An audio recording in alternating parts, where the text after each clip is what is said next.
particular franchise? Well, for more than 130 years, the Phillies timeline has been saturated with Hall of Famers and Wall of Famers who have had such a great impact on the success of the organization. Jim Thome's impact has been felt from the end of Veterans Stadium to the beginning of Citizens Bank Park. And tonight it was acknowledged at the highest degree as he became the latest inductee into the organization's Wall of Fame. Bobby Abreu pulled off the drape on Jim Thome's Wall of Fame plaque, and it culminated a special night for the Phillies first baseman, who Harry Kalas once called Big Man. And there he is with his son Landon taking the victory lap around Citizens Bank Park, saying hello to all the fans and also thanking them for everything they did. Tonight is game one of a three-game series between the Phils and the Colorado Rockies. Well, we get a chance to acknowledge some of the greats in Phillies history. Along with Matt Stairs, I'm Tom McCarthy. Leslie Goodell will join us in just a little bit. We're going to talk about Jim Thome and his impact on a baseball standpoint and also from a Phillies standpoint. But tonight we have an even special national anthem because Jim's daughter, Lila, who you've seen in the video of his 400th home run, is going to present everybody with tonight's national anthem.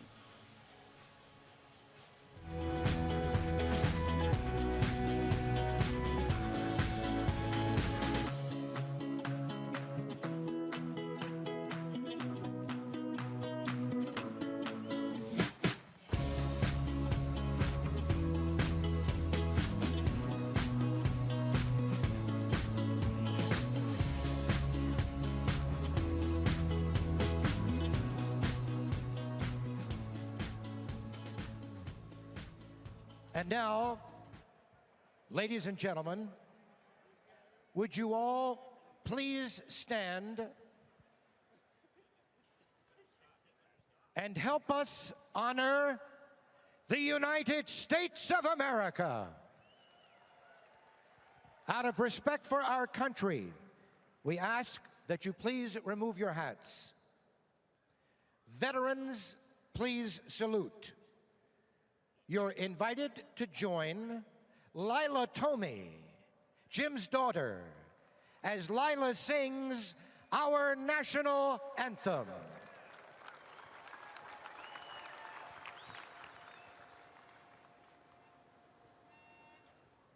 Oh, say, can you see by the dawn's early light what so proudly we hailed at the twilight's last gleaming, whose broad stripes and bright stars through the perilous fight o'er the ramparts we watched were so gallantly streaming, and the rockets' red glare, the bombs bursting in air, gave proof through the night that our flag was still there. Oh, say does that star-spangled banner yet wave o'er the land of the free and the home of the brave.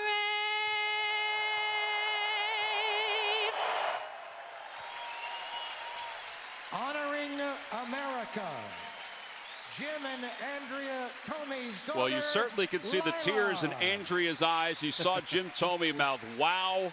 Wow is right. Lila, 13 years old, singing tonight's national anthem. I'm not sure what caused more emotion, the speech for Jim Thome or listening to Lila sing the national anthem. That's a beautiful embrace between Jim and his daughter. This is a gentleman that hit a little more than 100 home runs for the Philadelphia Phillies. We've met so many people in this game.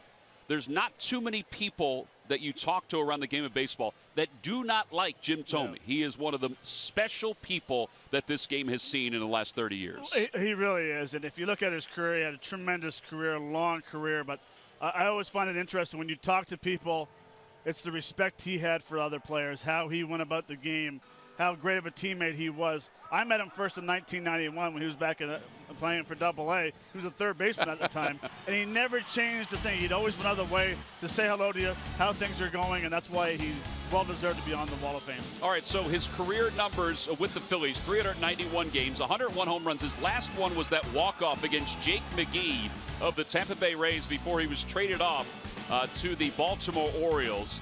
2003 National League home run leader, 2004 All-Star, 47 home runs at one point in his career with the Phillies in one season. One of the best ceremonies that you'll ever watch is the closing of Veterans Stadium when he and Mike Schmidt met at home plate. But one of the best nights you'll see here at Citizens Bank Park was the night that he hit his 400th home run. And the call from Harry Kalas will always be part of history for Jim Thome.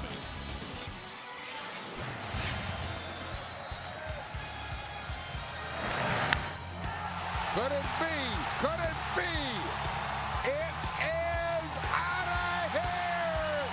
Number 400 for Jim Thome. Phillies have tied the game in the first, and take a bow, big man. Phillies baseball is brought to you by Xfinity. Xfinity X1 will change the way you experience TV. By Toyota, the annual clearance sale is going on now. Toyota, let's go places. By Citizens Bank. The next time you have a question about money, don't keep it to yourself. Ask a citizen. By Coca-Cola, the official soft drink of the Phils. And by Independence Blue Cross. Live fearless. Learn more at IBX.com.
Hall of Fame with them tonight as they received that beautiful poster as they were coming through the gates here at Citizens Bank Park.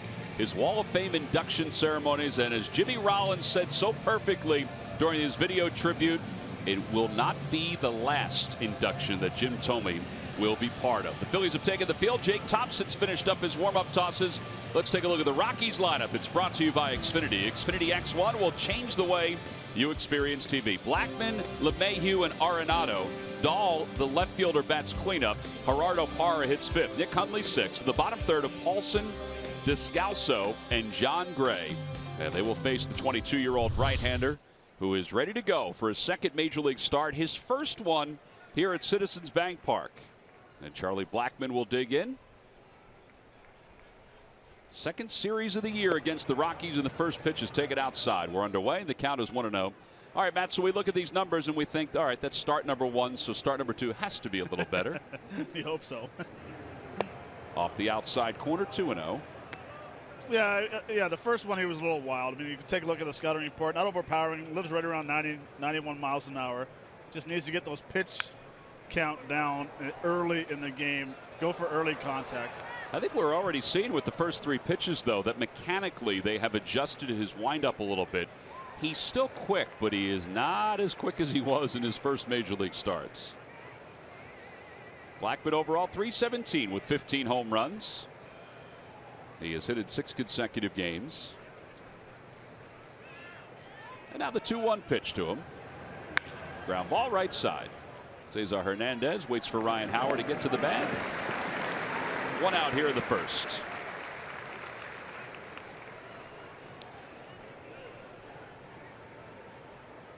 Thompson acquired last year by the Phillies from the Texas Rangers in the Cole Hamels trade, that mega deal for the Phils that has brought them so many pieces to this year's team and also future teams.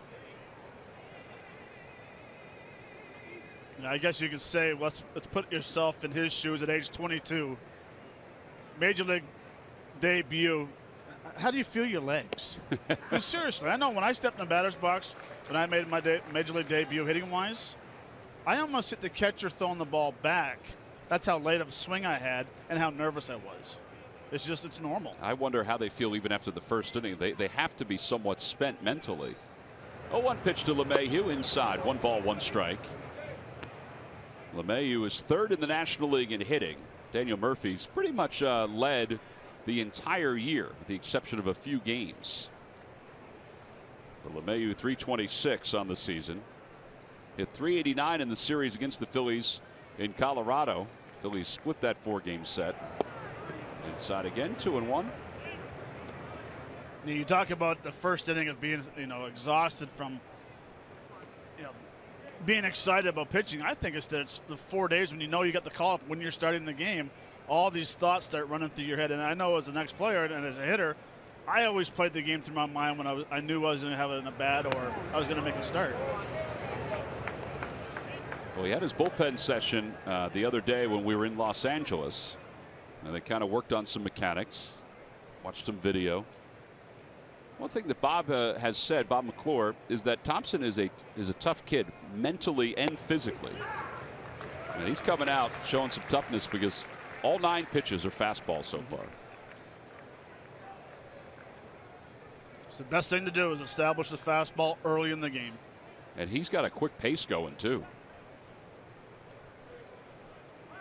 3 balls and 2 strikes to LeMahieu. And a liner out toward left field. Altair going back. He's under it. And he makes the catch.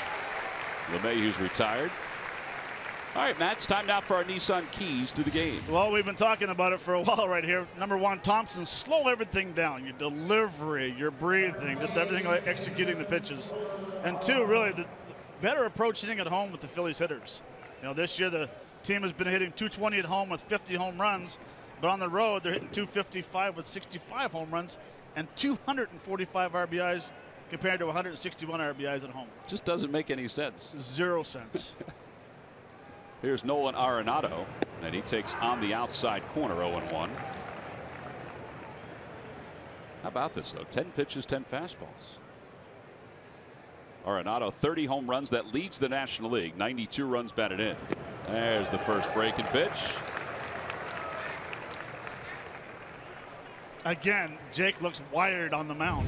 I mean, this is a good pitch. You think it's going to be another fastball, tight slider, slurve, whatever you want to call it. It's great to have a great pace, but man, you got to catch your breath at times. It's like Rupp wants the same pitch. A breaking ball and a call. Strike 3. That was a different breaking ball right there. It's a 1-2-3 first inning for Jake Thompson. It's a step in the right direction as we go to the bottom of the first.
3-game series, the Phillies and the Rockies. Let's go to the bottom of the first with the Phillies lineup. It's brought to you by Xfinity.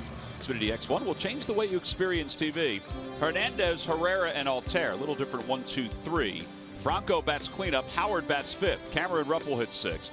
At the bottom third of Galvis, Borges, who's just off the DL, and Jake Thompson. Now they will face right-hander John Gray. His 21st start, 8-5 with an ERA of 4.26. He pitched well against the Phillies out in Colorado when they saw him, but he did not get a decision. And Cesar takes a strike to start his at-bat. Take a look at the scouting report. Has a good arm. Average is right around 95. He will hit 97 at times. He is a 4-pitch pitcher, and he has been locked in since the All-Star break with a 3.03 ERA. Fouls it back to the screen. It's 0-2. Yeah, prior to his last start, he had been 3-1 since the break with a 0.69 earned run average. Been one of the better pitchers in baseball, but he did get roughed up in his last outing. You'll have that from time to time with young players. No balls and 2 strikes to Cesar. Phillies after the off day yesterday, coming off a 3-3 road trip.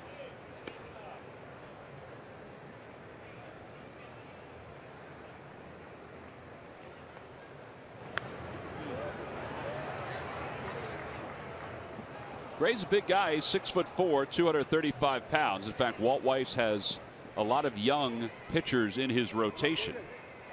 In his 4th year already as the manager of the Rockies.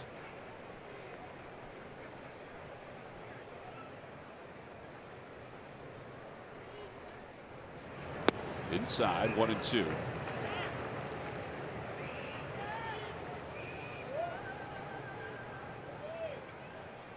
Colorado just finished up a series with the Texas Rangers. I don't think anybody wants to play them anymore.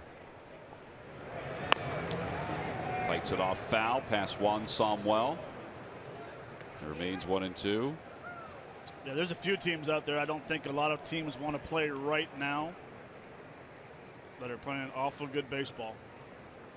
There's a few teams that you want to play right now. Another foul ball. The Lucky McDonald's Phillies home run jackpot contestant is Kurt Schazel of Cherry Hill. Phillies hit a home run in today's ball game. Then Kurt will win $100. McDonald's mix and match any 2 for just $2.50 on McDonald's McPick 2 menu. Schazel. Cherry Hill, my wife's favorite mall. 2 balls and 2 strikes. It is a good mall.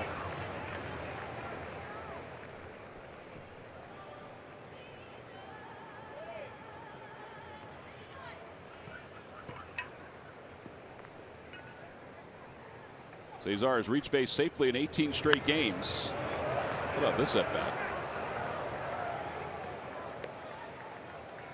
I love it. Leadoff guy is going to see his 10th pitch. What it does is it allows the guys on deck and the guys in the hole and the guys watching the game from the bench to get your timing down, to see how his fastball is getting in there, how his break is on his curveball, how his slider's been pretty good at 88 right now. Popped him up, and that'll be back into the seats. Conley gives it a look. You know, a lot of times where guys foul off 10, 11, 12 pitches, you don't want to say that, hey, that's a good at bat because they had some pitches to hit. They just missed them. Cesar Hernandez has fouled off some tough pitches to where he's getting into a point where if Gray makes a mistake, that's when you make him pay. I always hated having that good at bat. You foul off, foul off, foul off. You say, good at bat. No, it's not. I had 6 pitches to hit and I missed every single one of them. I'm with you, though. I don't think he's had 6 pitches to hit here. No. The last one was the best one to hit.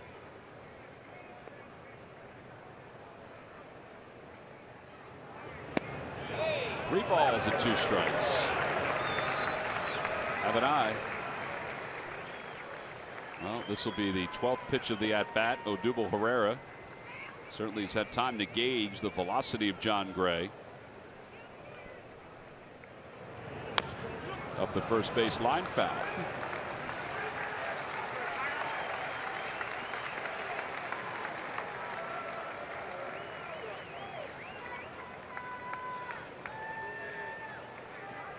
The other thing he's doing is he's making Gray work without taking a little bit of a break here.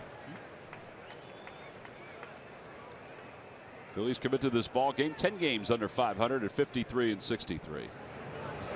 And a liner out toward right center field. That's a good at bat. It's going to go to the fence softly, and Cesar is going to blaze to third. A 13-pitch at bat that featured 9 foul balls. Turns out to be Cesar's 9th triple of the season.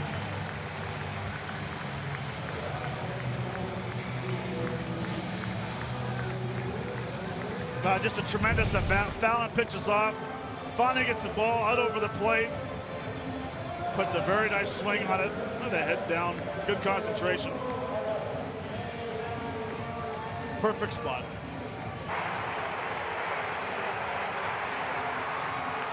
You know you're quick when you coast into, you're playing in a smaller ballpark. Doesn't have great big giant alleys. And you hit a ball that far, and you can coast into third base. You know you're quick then.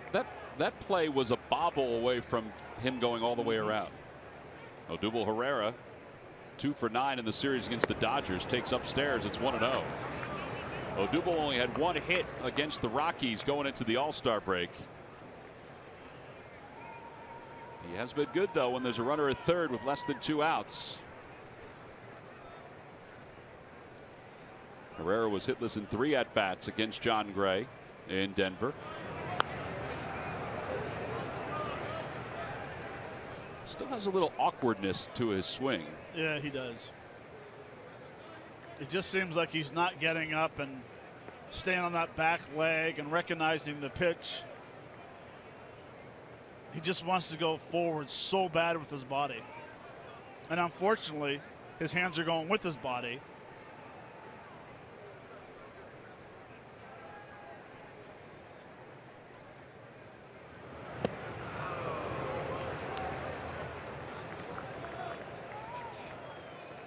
One ball and 2 strikes to Odubel. They are giving the Phils the chance to get this run with the infield back, except for the third baseman Arenado. This is game number 116 for Odubel Herrera. It's tops on the Phils.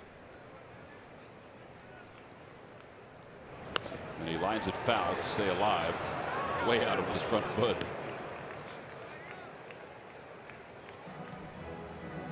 Even with his struggles since the 1st of July, he is still leading the Phillies in hits with 120, runs with 61, walks with 51. Yeah, but those 51 walks, about 40 of them came in the first 2 months, which I don't mind him walking if he's swinging the bat well. If he's not swinging the bat well, I'd see him take more pitches. Up and away, 2-2.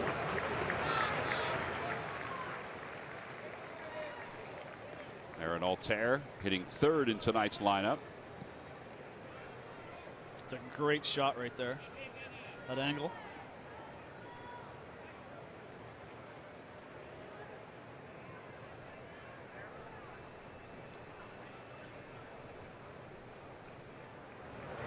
A line drive, base hit it to left field, and the Phils will take a 1-0 lead.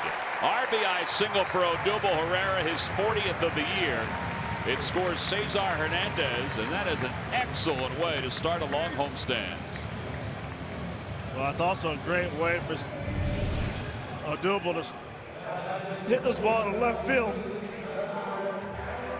A little better. The only thing I see right now is that his stride is so short. That's the reason why you're seeing that kind of awkward swing. But again, his body went forward. This time, his hand stayed back and was able to hit the ball and stay inside it. That's really the first time I've noticed his stride being that short. Here's Aaron Altair, and Altair takes a strike. It's 0-1. That is something that's fixable.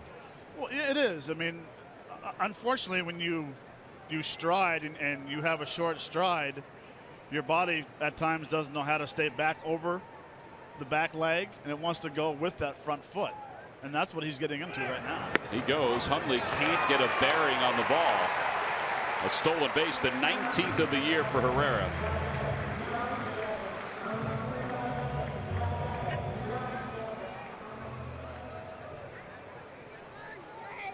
And another runner in scoring position. Hundley's thrown out about 25% of the runners who have tried to steal against him this year.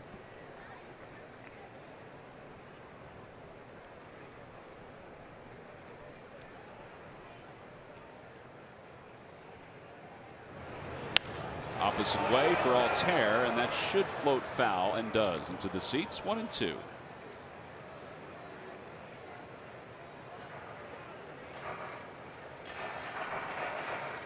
(17 first inning runs, including tonight's run. Well, beyond that, they are making him work. I mean, he still has nobody out in 22 pitches. And he's averaging right at 16 pitches per inning. So certainly he's going to blow past that.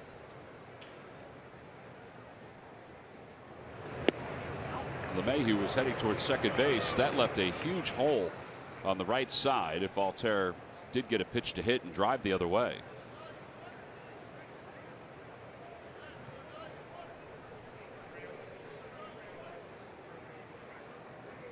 (12 RBIs for Aaron Altair). This is his 14th game since coming off the DL, and he strikes out for the first out of the inning. And Maikel Franco is walking to the plate.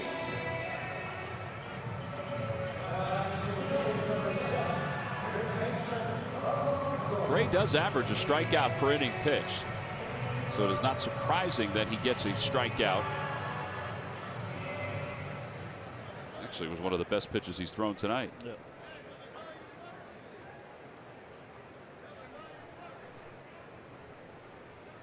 Franco with 20 home runs.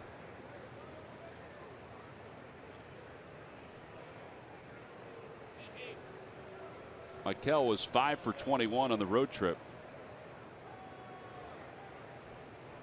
Got a little bit of a homerless drought going here.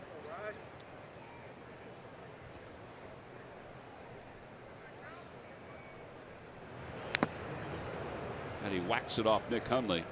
0-1. Well,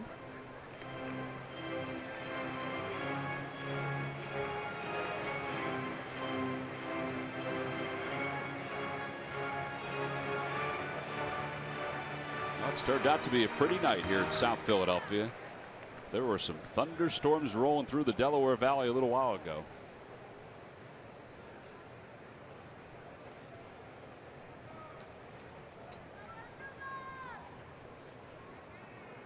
There goes Odubel.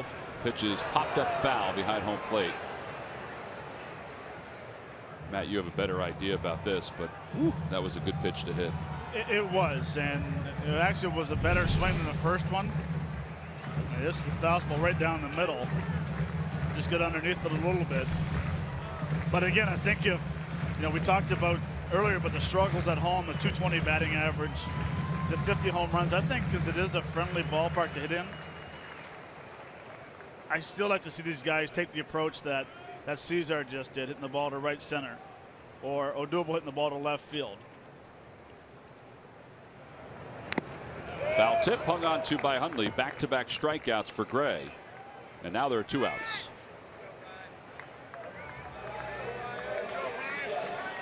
Now, and this pitch right here, it's a good location, but this should tell Maikel Franco that, one, you're swinging too hard because your helmet came off. I mean, really, that's something where you can say, all right, I'm overswinging. The first pitch you overswung, and the third pitch you overswung.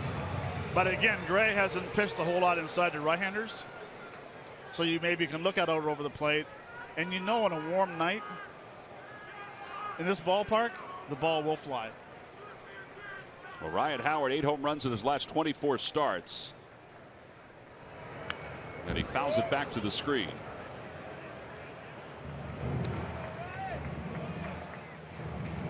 Howard starting tonight for Tommy Joseph. It's kind of a feel thing for Pete Mackanin at this point as to when to start Ryan and when to have Tommy play. Howard was 4 for 11 on the road trip, including a huge pinch hit double in his last at bat, and he pulls that one into the shifts. And LeMahieu's up with it, and that'll do it for the Phils here in the first. They do get a run on the RBI single by that guy right there, Odubel Herrera. We move to the second, 1-0 Phillies on top.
Smile, it's Friday. Brought to you by Dominion National, providing innovative, high-value dental and vision benefits to area employers and individuals. Visit DominionNational.com. Well, that'll bring a smile to any dad's face. A 13-year-old in front of more than 20,000 people singing the national anthem. That'll make your heart race a little bit. I couldn't do it. Oof. She did a beautiful job, too. Very good job. Here is David Dahl leading it off. Dahl, a rookie, has put together an unbelievable start to his major league career. He has a base hit in 17 consecutive games, which ties the major league record to start a career. Pulls that one foul. 1 ball, 1 strike. His 17-game hitting streak to begin his career ties Chuck Alano of Cincinnati Reds, that is,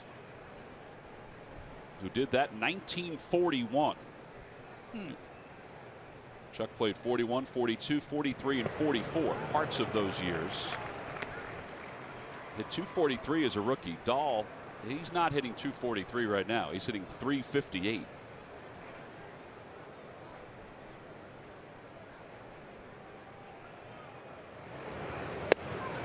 Just a bit outside. 2-2. Think about it, all the great players that have played this game coming through their rookie year and haven't done that since then. It's amazing. It is. Swing and a miss. It gets by Cameron Rupp, and he's going to wind up reaching. He's going to wind up reaching first on a strikeout wild pitch. A ball in the dirt.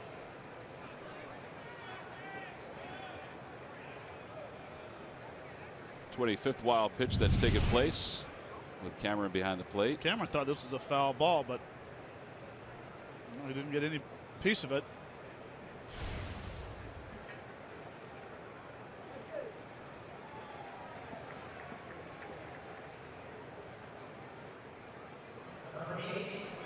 So a runner at first base runner for the Rockies, and here's Gerardo Parra. Parra just came back on Sunday from a high ankle sprain. Boy, we were talking about that when we were in Denver. We thought he was going to be back that weekend. Took a little extra time. He's 0 for his last 11, 3 for 18 since coming off the DL. A pitch that misses outside, 1 ball and no strikes.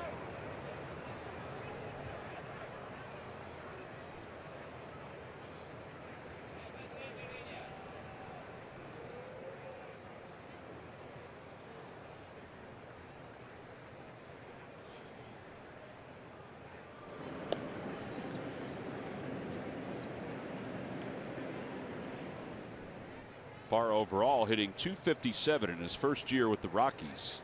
5 home runs, 28 runs batted in. The Rockies team, Matt, that's only 4.5 out of the wild card right now.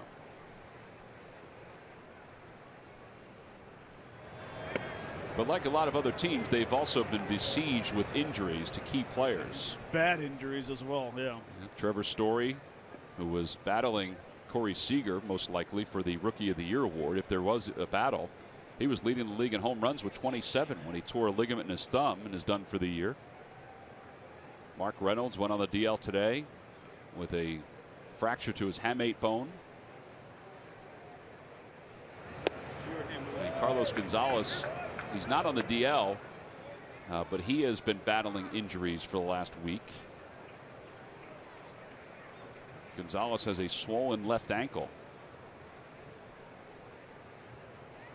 3 balls and no strikes to Parra.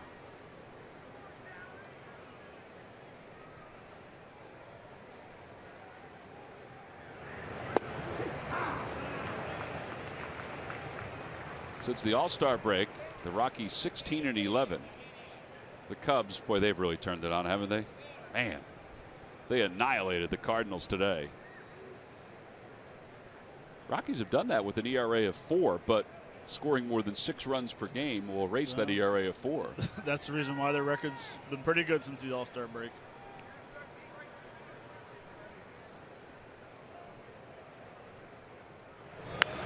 to the right side. That'll leak into right field, a base hit. Dahl's around second, heading to third. Borges' throw cut off by Galvis, who loses it. And now first and third with nobody out. Boy, I really thought that Borges had a chance to get Dahl going to third. I agree. So that is the first hit for the Rockies. The ball wasn't hit real hard. Good placement. I thought there was a better chance of being thrown at third than Freddie cutting that ball off. Well, you know what? That ball was actually thrown short. It did look like it was dying now that you look at the replay.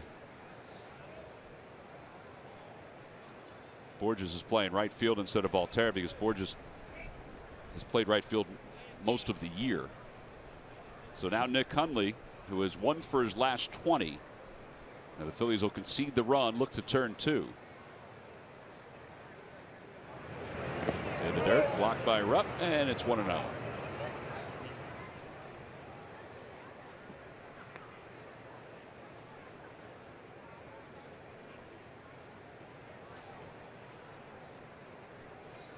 Hundley in the series against the Rangers was 0 for 8 with 3 strikeouts.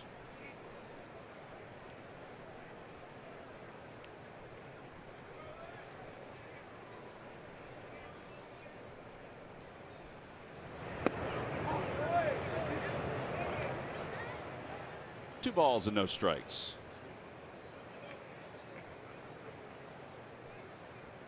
That's Dahl at third, Parra at first base.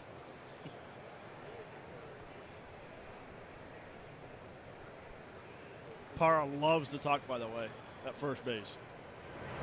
There he was taking his lead and talking into the Phillies dugout. He was dealt last year to the Baltimore Orioles, trying to help them.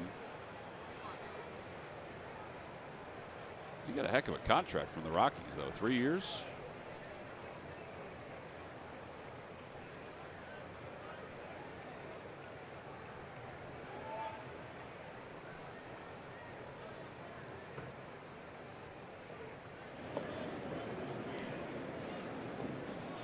On the Toyota Major League scoreboard, the Padres all over the Mets 8-2. Ryan Schimpf has 2 home runs in the first 3 innings. Terry Collins went off on his club yesterday. Doesn't look like it's helped. It wasn't a wake-up call. No, I don't think so. That's, you know, sometimes you run that risk as a manager. But you also go off on your teammates. How many guys listened to his press conference? 0.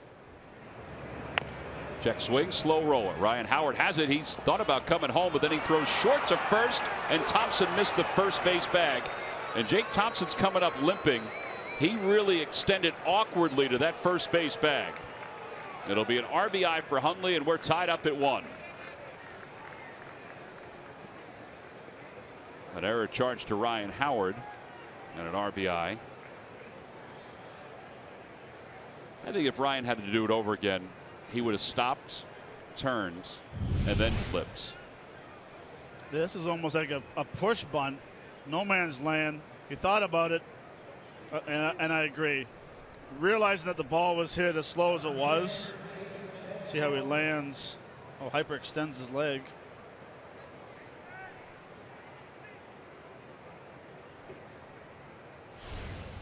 Problem is he missed the first base bag on that, but he did. He did do something to his leg there for a moment.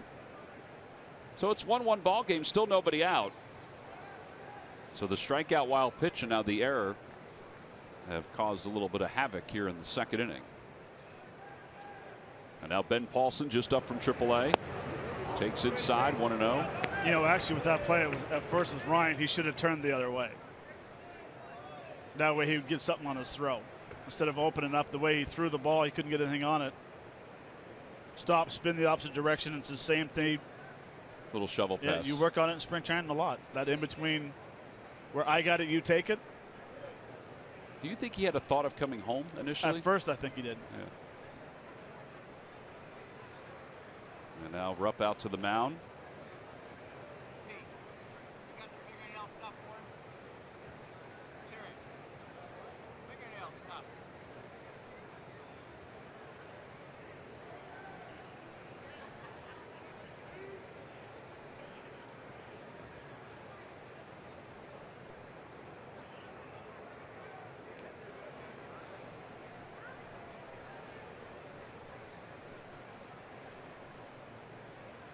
Paulson was hitting .276 with 6 home runs down at AAA. He was activated today with Mark Reynolds going on the disabled list with the broken hamate bone. And now it's 2-0. Jake laboring somewhat here in this inning.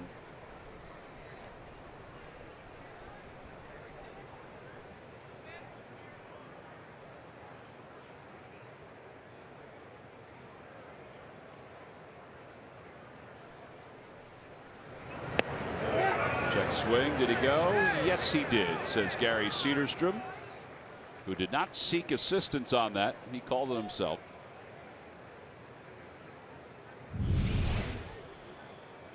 You make the call. I believe he held up. It's a beautiful night.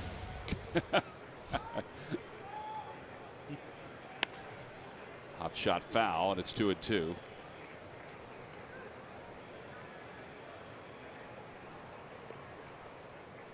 Daniel Descalso was in the on-deck circle. He was actually hot when the Phillies were in Denver, off the bench.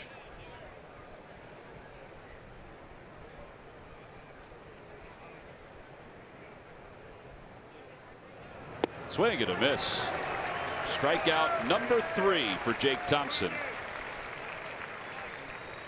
And 1 out.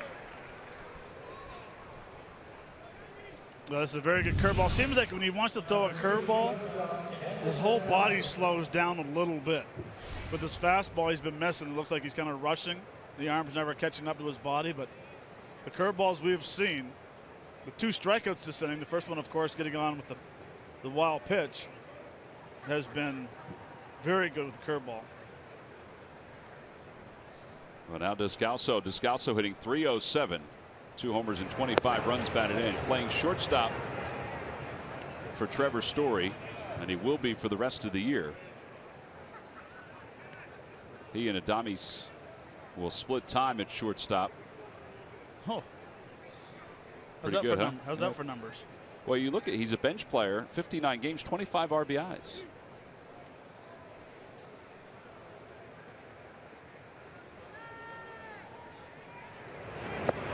The dirt, and it's 2-0. Trevor Story, once he at the time of his injury, was hitting .272 with 27 home runs and 72 runs batted in. 27 home runs, ranked first among rookies. It ranked first in the National League. And he injured himself diving into second base, and then aggravated it later on in a diving play.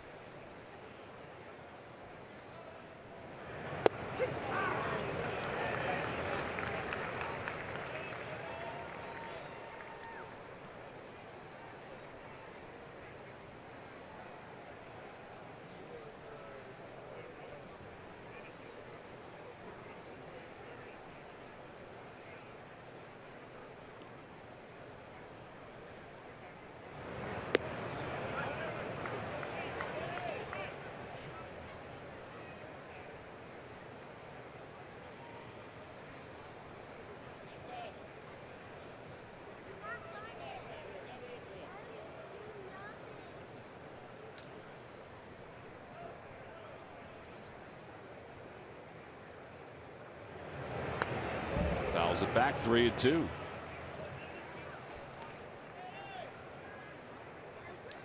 Well, tomorrow the Phillies and the Rockies will take place. Will take the field in Game 2 of this 3-game series as Alumni Weekend continues. All brought to you by Toyota. Sunday at 1:35, it's Wall of Fame Fathead given out to all fans. Phillies will host the Rockies in this 3-game series. Get your tickets by going to Phillies.com. And if you'd like to get here early, you can take a look at Jim Thomey's new plaque, which was unveiled before the ball game tonight.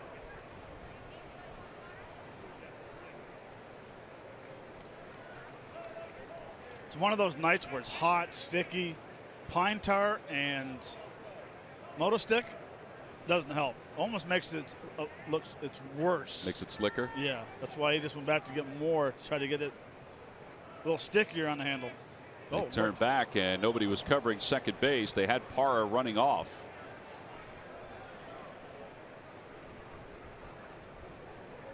Yep, it's that kind of day, and it has been the last few days here in the Delaware Valley.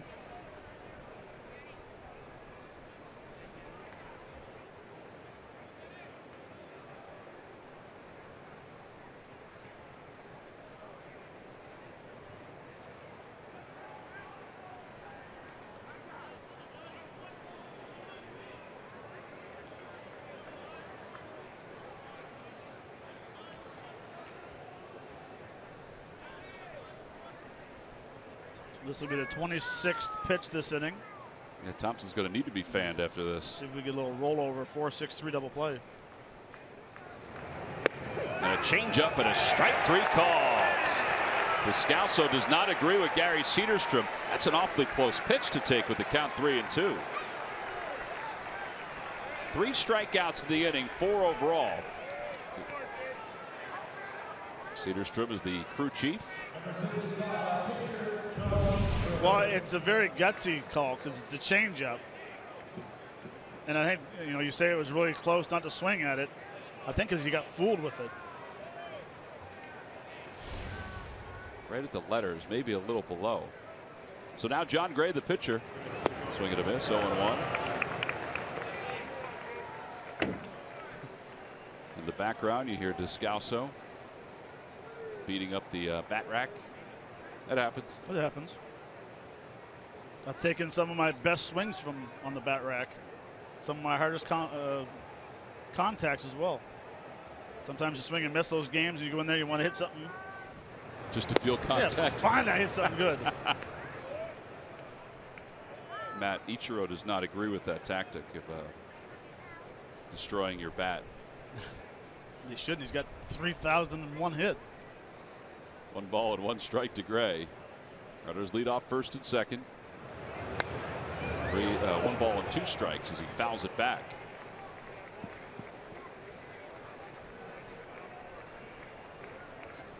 You know what the best thing to hit was? Those big water coolers. Because they bounced. Oh, and the noise would come out of those things. And you'd hit it once, then you start giggling, and the second time you crush it. And it's like, okay, what am I doing? This is just silly. But you feel good. It's all that matters. Breaking ball and a strike 3 call. 4 strikeouts in the inning for Jake Thompson. How do you do that? Well, when one of them gets by the catcher, that's what happens. A run scores for the Rockies, but they leave 2. We'll head to the bottom of the second, a 1-1 game.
Log on to Phillies.com, go to the fans section for all the information, and please submit your answer on the subject line.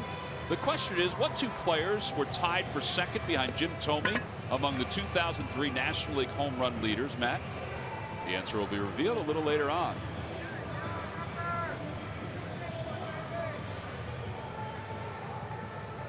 Well, Jake Thompson just struck out 4 batters in an inning. According to the Phillies media guide, Matt, that's only the 2nd time it's happened in Phillies franchise history. The last time, and you're going to have to go back in your memory bank for this, was back in 1902. Oh, it's Peter did it. Who? Pete. No, I was kidding. How about Doc? Doc White. That's what I meant. I thought that would have happened more than twice. Bottom of the second, Cameron Rupp leads it off. 0-1 to Rupp. Especially, there's been a lot of great strikeout pitchers with the Phillies.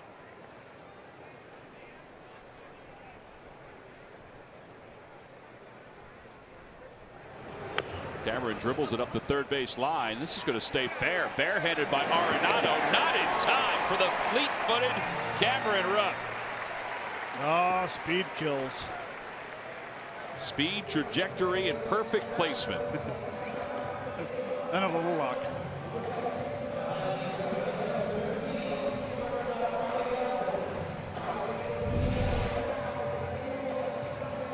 Use the plate for an advantage. I thought for sure there was no chance you weren't even going to throw the ball. What was the big man thinking? He could smell that knock. Well, the leadoff batter's aboard. Second hit for the Phillies. Freddie Galvis is now up. Galvis takes inside and low, 1-0. I know you watched from a distance. Galvis 6 for his last 19, Matt. Are you seeing anything different from his swing? Shorter swing. He's actually letting the ball travel a little deeper into the zone. And he's hitting with confidence, and he's actually back to a nice stance. On the inside corner, 1 ball and 1 strike. You know what I mean by a nice stance is that we saw the wide open stance, a lot of movement getting back basically to where he is right now. That's where he ended up when he had that big wide open stance. But now he's quiet. Still has quite a bit of weight on the backside. That ball is pulled foul. 1 ball and 2 strikes. You know, but even that ball he just hit right there, that curve ball, even though he did pull it foul, he had a good pass at it. Where before he was diving in so hard that a pitch like that would freeze him inside.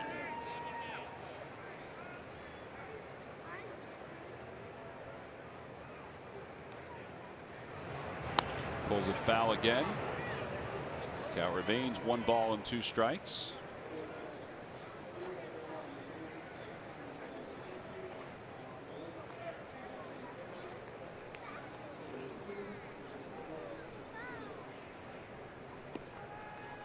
Freddie, the last time the Phillies faced the Rockies had 2 hits. One of those 2 was a home run. It was left-handed because the other day was his first right-handed home run of the season. 1 ball and 2 strikes to Galvis. And he spins it foul toward the Hall of Fame club.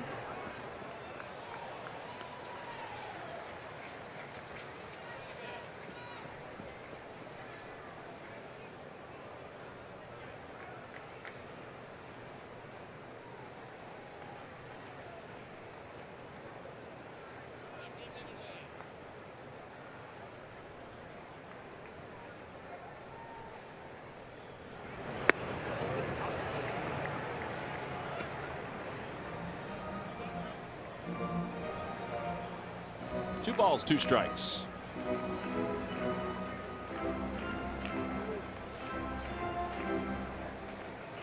It's good to be home in this great ballpark after a 6-game trip out west. Freddie rolls it toward the right side, gobbled up by LeMahieu, who stutters for a moment and still is able to get Cameron Rupp. Pete Buchanan whistles out. I think he wants to get Adrian Johnson's attention. And they may take a look at this just to make sure. Cameron just shook his head and said, nope, I was out. Honesty's your best policy, Matt. 4-6 on the putout. Actually, I think they are still going to take a look at it underneath just to make sure. And Larry Bowa does go on the horn. So fielder's choice. Borges is at the plate. All right, so Peter Borges added to the roster today, reinstated from the 15-day DL after getting some swings at Lehigh Valley. Cody Ashe optioned to Lehigh Valley after hitting .213 in 57 games with 4 home runs with the Phils. Leslie Goodell has more on the move the Phillies made earlier today. Les? Yeah, T-Mac, obviously he was disappointed, but understood. He said, I don't look at this as an opportunity to look towards another club. I don't look at this as an end to my time in Philadelphia. I look at this as I didn't perform. And in order to be a contributing member of this team, you have to contribute. He said that he would hope, though, that he has earned enough respect that if he does go out and play the way he believes he can, that they would have a spot for him on this ball club. Now, he's dealt with some adversity so far and going up and down a couple of times to AAA, but that adversity, we hope, now can drive him to motivate him to do what he needs to do to get back here, T-Mac. Well, it's such a big part of, I mean, any player's storyline. Not everybody is a surefire all-star once they come up to the big leagues. A lot of times you have to battle back and forth. You go up and down a handful of different times before you're able to establish yourself. So we're going to miss by Borges, and he's going to go down to AAA. He's going to play a little third base. He's going to play a little first base. Obviously, play the outfield. And when rosters expand, the thought is maybe coming back up in September and helping this team for the last month of the season.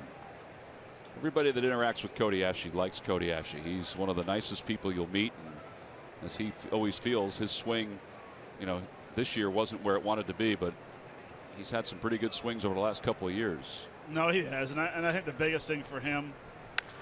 That one's lined to right center field. Galvis watches it drop. He'll head to third. Borges speeds to second and is there in time. Ball gets away. Galvis coming home. Borges going to third. The Phillies retake the lead.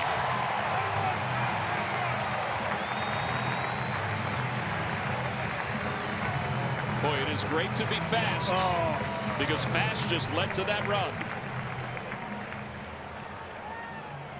I mean, the fact that he never even thought about slowing down Peter Borges coming out of the batter's box.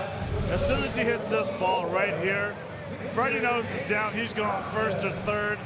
But Peter Borges gets out of that batter's box. Look at that. No hesitation. Knows he can get there. Luckily takes it off the chest. Goes to third base, and Freddie Galvis to be able to score. It's a double E9. And the run scores on an error. Here's Jake Thompson. Thompson chops it to short. Grabbed by Descalso. 2 outs.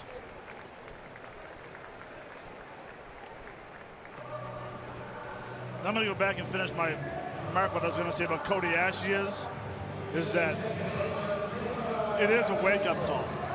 You know, you get down, you get sent down to AAA. You know that you haven't contributed, you haven't been swinging the bat well, but you know inside that you can hit still. But it is, you take it personal. It is a wake-up call. You go down there, as long as you go down there with the right frame of mind and go down there and get your work in and don't go down there and pout. And I can say by experience, I got sent down from the Expos. I went to AAA and was angry at the world, and it hurt you. So it's something where you go down there and you just work, continue working hard. He works hard. It's just he wasn't getting any base hits. 1 ball, no strikes to Cesar Hernandez. Swing and a miss. The off-speed pitch, 1-1. Well, I remember you that the next year '94 when you were with the Red Sox after that, or was it 2 years later after the Expos sent you down? Now I got to think. But 93 Japan, 94 came back. Yeah, so you went all the way down to AA in '94, and you had to kind of rebuild yourself. Cesar, 1-2. Cesar tripled his first time up after a 13 pitch at bat.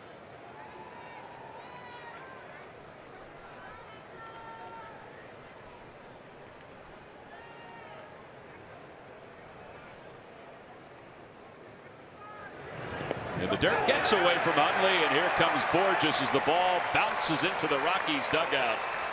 Well, the Phillies had a wild pitch lead to a Rockies run, and now the Rockies wild pitch leads to a Phillies run. 3-1 Phillies on top.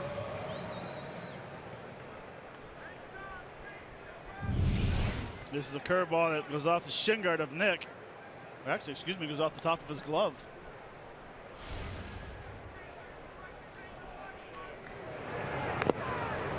Ball, and it remains 2-2. But again, the fact that the ball got away from Descalso allowed Borges to go to third. Yep. So that speed leads to 2 runs in this inning. Well, you'd be looking at second and third. Ground ball to short. You don't know if they'd be playing the infield back or not in that situation. Outside 3-2. Cesar's had an eagle eye during these first 2 at-bats.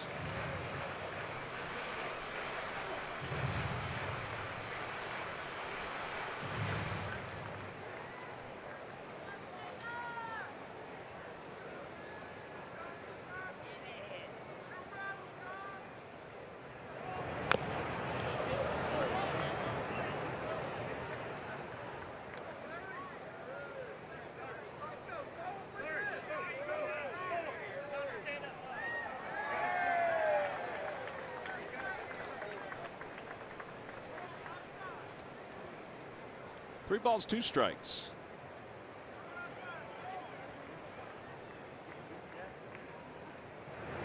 Ball 4. Cesar draws a walk and the inning continues.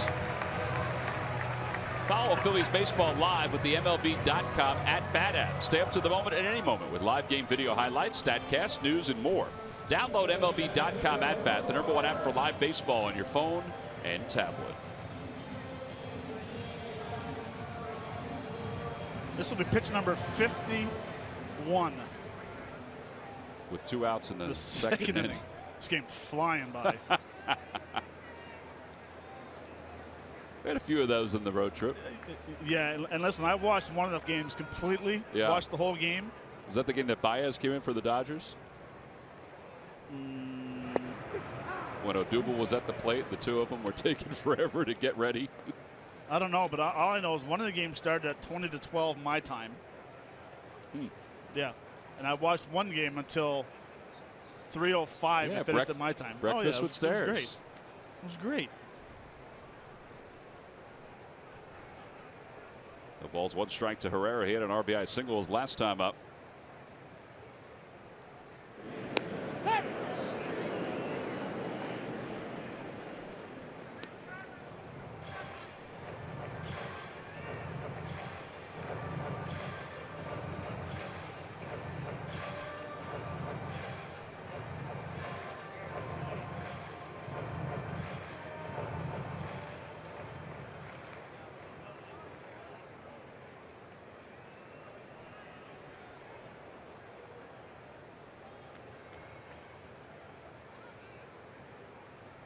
Runner goes, pitches inside. Hundley's throw is a bit high, and Cesar is able to swipe second. 12th stolen base of the season for Cesar Hernandez.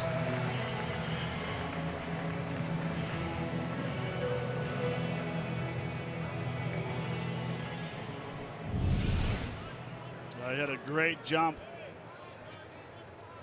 Good slide.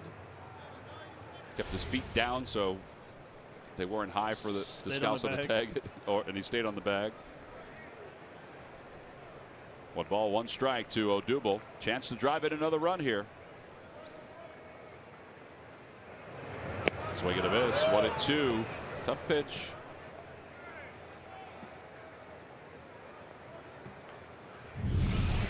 Again, let's see. He has a bounce going back. Now he just stops his stride, so everything becomes that upper body swing again. See how the front hip opens up?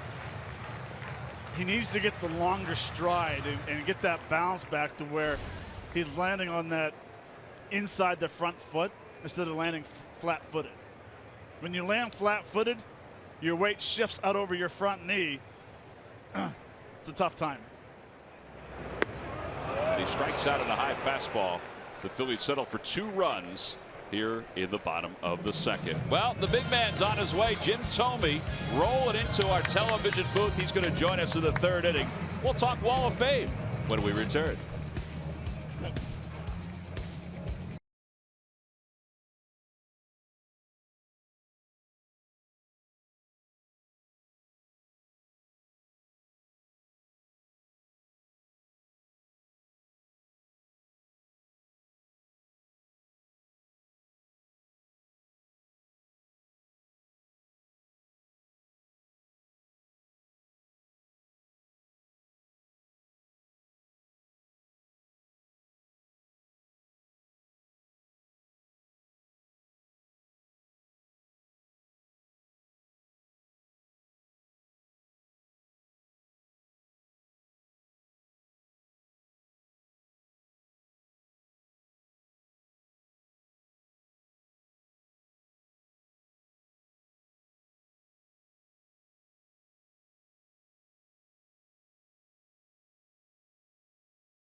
Hall of Fame plaque before the start of tonight's ball game.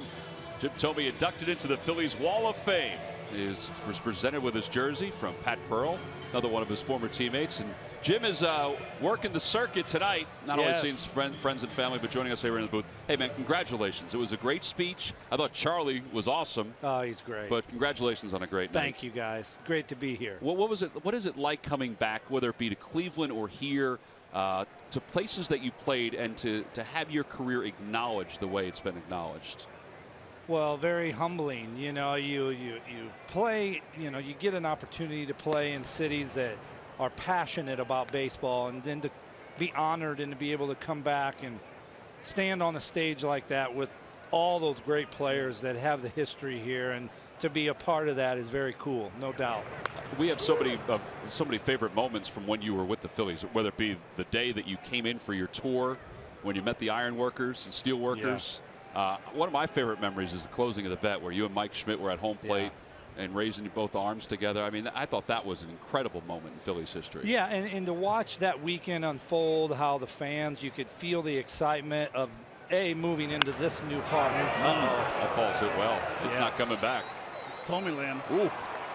That sounded loud. That sounded loud. Yes. 16 home runs now for Charlie Blackmon off the AT&T side. You know, I closing the vet was special. The Mike Schmidt moment was incredible. I mean, as a kid growing up, you know, watching WGN when the Phillies would come in, I mean, Mike just dominated the Cubs. So to get that moment, you know, you grow up, you play baseball, and then to have somebody of Mike's stature lift your arm up is just such a cool thing. Yeah, I thought it from a fan standpoint, I thought it was one of the greatest things. I mean, it wasn't a great year, obviously, as things turned out from a team standpoint. Right. But there was so much history involved in the closing of the vet. I thought it was a great moment from a Phillies standpoint. No doubt.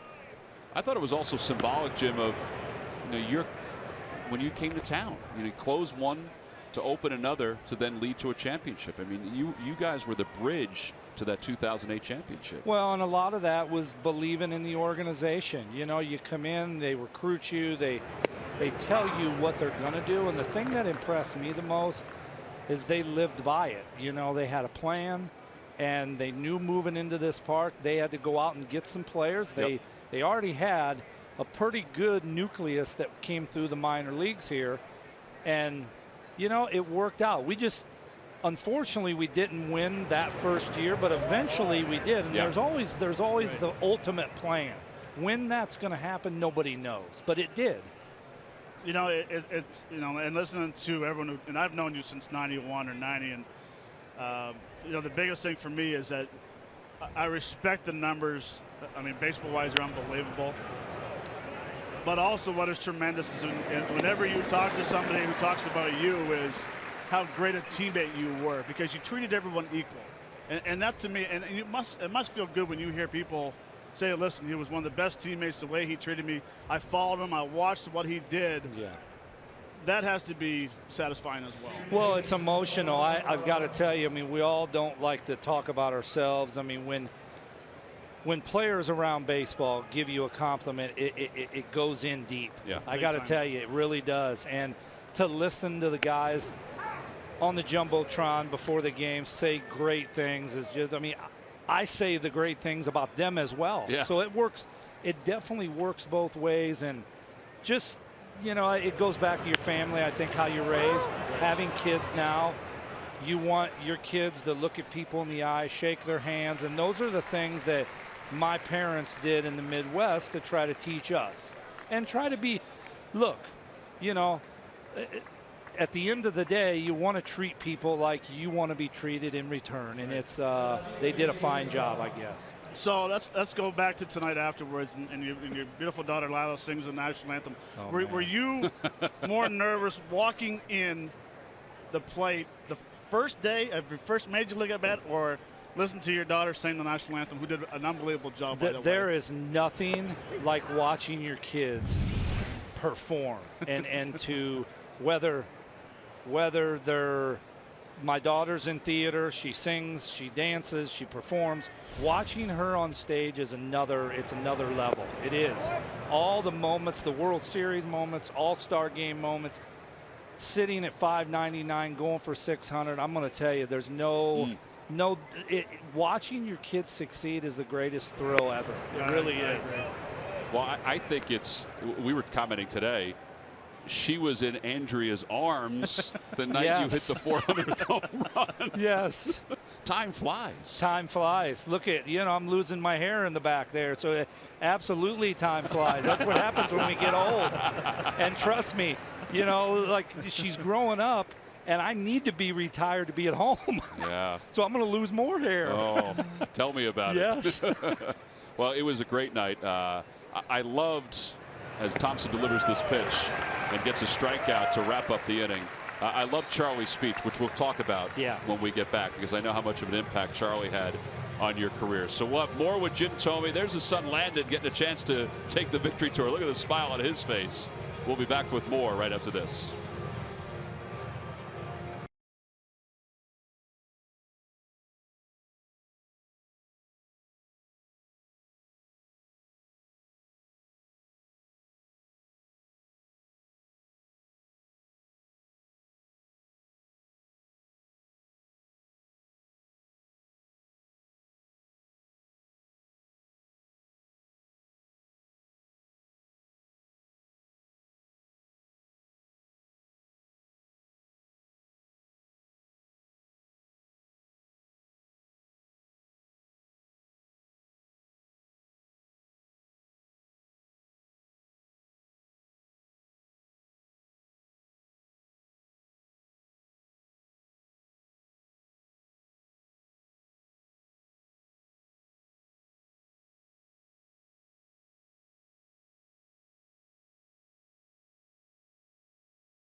We flash back to June 20th, the last year Jim Thome put on a Phillies uniform against Jake McGee. The opposite field walk-off home run. This crowd went crazy. It was the final home run you would hit in a Phillies uniform before you went on to Baltimore. It was the culmination, I thought, of a few weeks where we saw Jim Thome at his best before he left the Phillies, because you had that series against the Minnesota Twins, which was incredible. But I still get goosebumps when I watch that. I know you had so many home runs at that point in your career. 600 home runs is nothing to sneeze about when you see a walk-off like that. But that to me was it was sort of lightning in the bottle. It was kind of a flashback to the good old days. It was, and I got to tell you, trying to pinch hit in the major leagues is one of the toughest things ever. It really is. And up to that point, I had a hard time doing it. As a guy that, this, Stairs, we were kind of brought in to sit on the fastball and to hunt the heater. And late in the game, from the 8th inning, 9th inning, you're facing setup guys and closers that don't give you heaters, and they don't want us to beat them. Right. So that home run there was very special, because all the times from the 5th inning on, I would go to the cage. I kind of envisioned and dreamed of that moment here at least one time. And it happened. It was great. He's in the opposing bullpen tonight, Jake McGee. I saw him down there, yes. Yeah. And I got to tell you, he throws really hard. He does throw really hard. And to do that at my age, I was more proud. So it was great. Well, we talk about Charlie Manuel. We all love Charlie. And he was Charlie tonight with his speech. Could there be a better person to say a few words on your behalf? Not at all. I think everyone knows what he meant for me. A mentor, a father figure, a friend. You name it. This guy was there from day one, pounded his fist on the table and told the Cleveland front office to believe in me, that he believed in me. And I got to tell you, we had some ups and downs with my ability, not our relationship, right, but the roller coaster ride of just the ups and downs that baseball brings guys. And you know, you look at the numbers. Yeah, you talk about the 612 homers, but along the way, there's a lot more struggles that go along with that nobody talks about. Absolutely. And he was there, and the things we would talk about in the cage, it's hard to look back and imagine how much work and time we put in, and the joy afterwards of when you would find it. How do you keep it? And you try to master that craft and apply it to the field. Swing and a miss by Franco, so 2 outs here in the 3rd. Well, here's Charlie's comment. It's part of our Geico quote of the day about Jim. I look at Jimmy as a son. I keep telling him he's my son. One reason for that is because he can hit, really hit. If he couldn't, maybe I'd look at him as a nephew or something. He always used to joke with me. He goes, Jim, he goes, I love you. I love you. I said, why? He goes, because you can hit. And I said, well, what happens if I'm not hitting? He goes, I love you. But he goes, I don't love you that much. And we all know, you know, it was rewarding for me when Charlie got to fulfill his dream here and win that World Series. And, you know, he's the most positive guy I've ever been around, and he knows how to translate to everyone in the clubhouse. I think that was the most impressive part of him. He could relate with the Latins. He knew how to relate to everybody and build your confidence. And I just admired that so much. Well, I know some of your former teammates said this on the video board. This is not the last sort of enshrinement. I mean, do you think about that day where possibly you could be in, or when you are in Cooperstown? You know, it's you talk about a fraternity, you know, of these guys tonight. Yeah. I mean, that fraternity is, I think, maybe the most special there is. So, yeah, you do think about it, but you understand you can't get ahead of yourself. Right. And if that day would come, I hope to be right back here, and we could celebrate that together. It would be a special moment. I hope we can, too. Jim, always a pleasure, buddy. Thank you, guys. Congratulations It's always on a great good to night. see you. It's Thersey. Jim Thome, the newest inductee into the Phillies Wall of Fame. We'll be back to Citizens Bank Park right after this.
Bank Minor League Report. Citizens Bank, the next time you have a question about money, don't keep it to yourself. Ask a citizen. Well, today at Lakeland, Clearwater lost to the Lakeland Flying Tigers.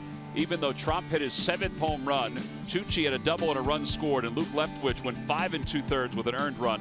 Second place in the Florida State League's Northern Division with a 29-18 record.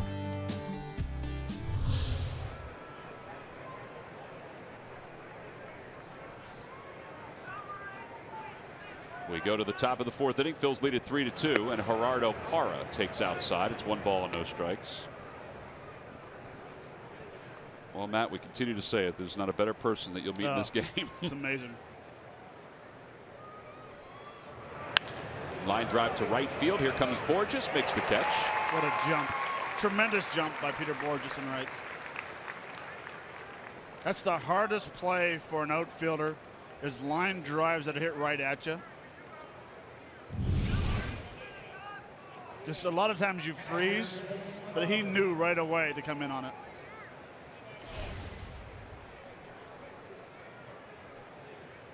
I'm telling you, I could sit down and talk to Jim Thome about stories of when he charged the mound on Real Cormier, or when him and I were having a conversation at first base. He asked me one day, as I'm taking the lead off, how does Greg Maddux pitch you? What brought up that conversation? No idea. Yeah. And I'm explaining to him, I'm going through, and this is why I'm at first base taking my lead. And I'll take a secondary lead. I come back and I'm explaining, first pitch fastball, and then he'll throw a little change up away, but he'll get 2 strikes, and then he'll throw a sinker, the front door sinker. And as I'm telling him this, contact's made, and he hasn't said a word yet. I feel like I'm talking to crickets. And all of a sudden the ball's hitting, I take my secondary lead and start running, and all I hear is, right. I'm like, okay, you heard me. He was just thinking. Here's Paulson, who takes outside, 1-0. Well, Jim is currently working for the Chicago White Sox. We will see him next week when we go out to Chicago. Breaking ball, and it's 1-1. And you talk about great power hitters and guys that just had a great eye when they're hitting. And Jim Thome was one of those guys. I remember he hit a home run against us one time in Oakland. And he hit it down the left field line, right over the 333 sign. Yeah. And it was hit harder than any right-hander I've ever seen hit a ball to left field. That's the type of power he had. Amazing power. Middle of the 4th inning here in South Philadelphia. Phil's on top by 1 over the Colorado Rockies.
Visit buyatoyota.com to find your RAV4 today. Toyota, let's go places. Let's go Phils. Home half of the 4th inning. Cameron Rupp, Freddie Galvis, Peter Borges are the scheduled hitters against John Gray. Remember last year when Charlie was inducted into the Hall of Fame? We kind of felt the same way. We could talk like 3 innings with him. You could, and there's just because they're students of the game, and they loved it. They loved baseball. Baseball was their life. Family of course is number 1, and then baseball. But just think about the things they've seen, and then how much work they've done. All ball players. Doesn't matter if you get put on the Wall of Fame or the Hall of Fame. Yeah. All ball players put a lot of work in, and professional athletes and people in general. Cameron Rupp takes strike 1 as we start the 4th. Phillies scored a run in the 1st, 2 in the 2nd.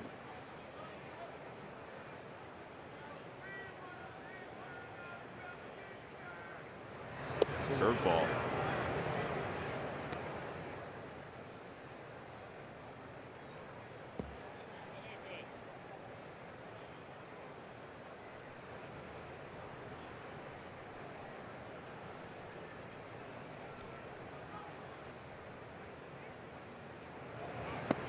Well, he gets him on 3 pitches. And 1 out. Even though Gray threw a lot of pitches in the first inning and allowed 2 runs in the second inning, he's got pretty good command, at least over the last couple of innings. Yeah, this is just a very good slider right here. Starts out at third, just goes out of the strike zone, just a hair. You almost got to take the point of the approach of facing Gray. I'm not going to pull him because he hasn't thrown anything inside yet to the right-handers. Everything he's been throwing is that hard slider or the big curveball. Fastball's away, so you can almost cheat by saying, I'll give him the inside corner. I'm going to attack the outside of the plate. 1 ball and 1 strike to Galvis. How about lefties? Same concept? Yeah, I mean, he's pitching lefties a little different. He's trying to back foot the slider. He's throwing the backdoor curveball. Fastballs, he's throwing inside. Which just shows to me that he's very comfortable throwing to that side of the plate.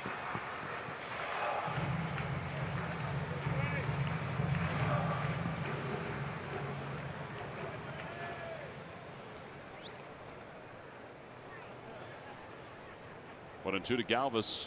Reached on a fielder's choice and then scored. Whacks it foul. It remains 1 and 2.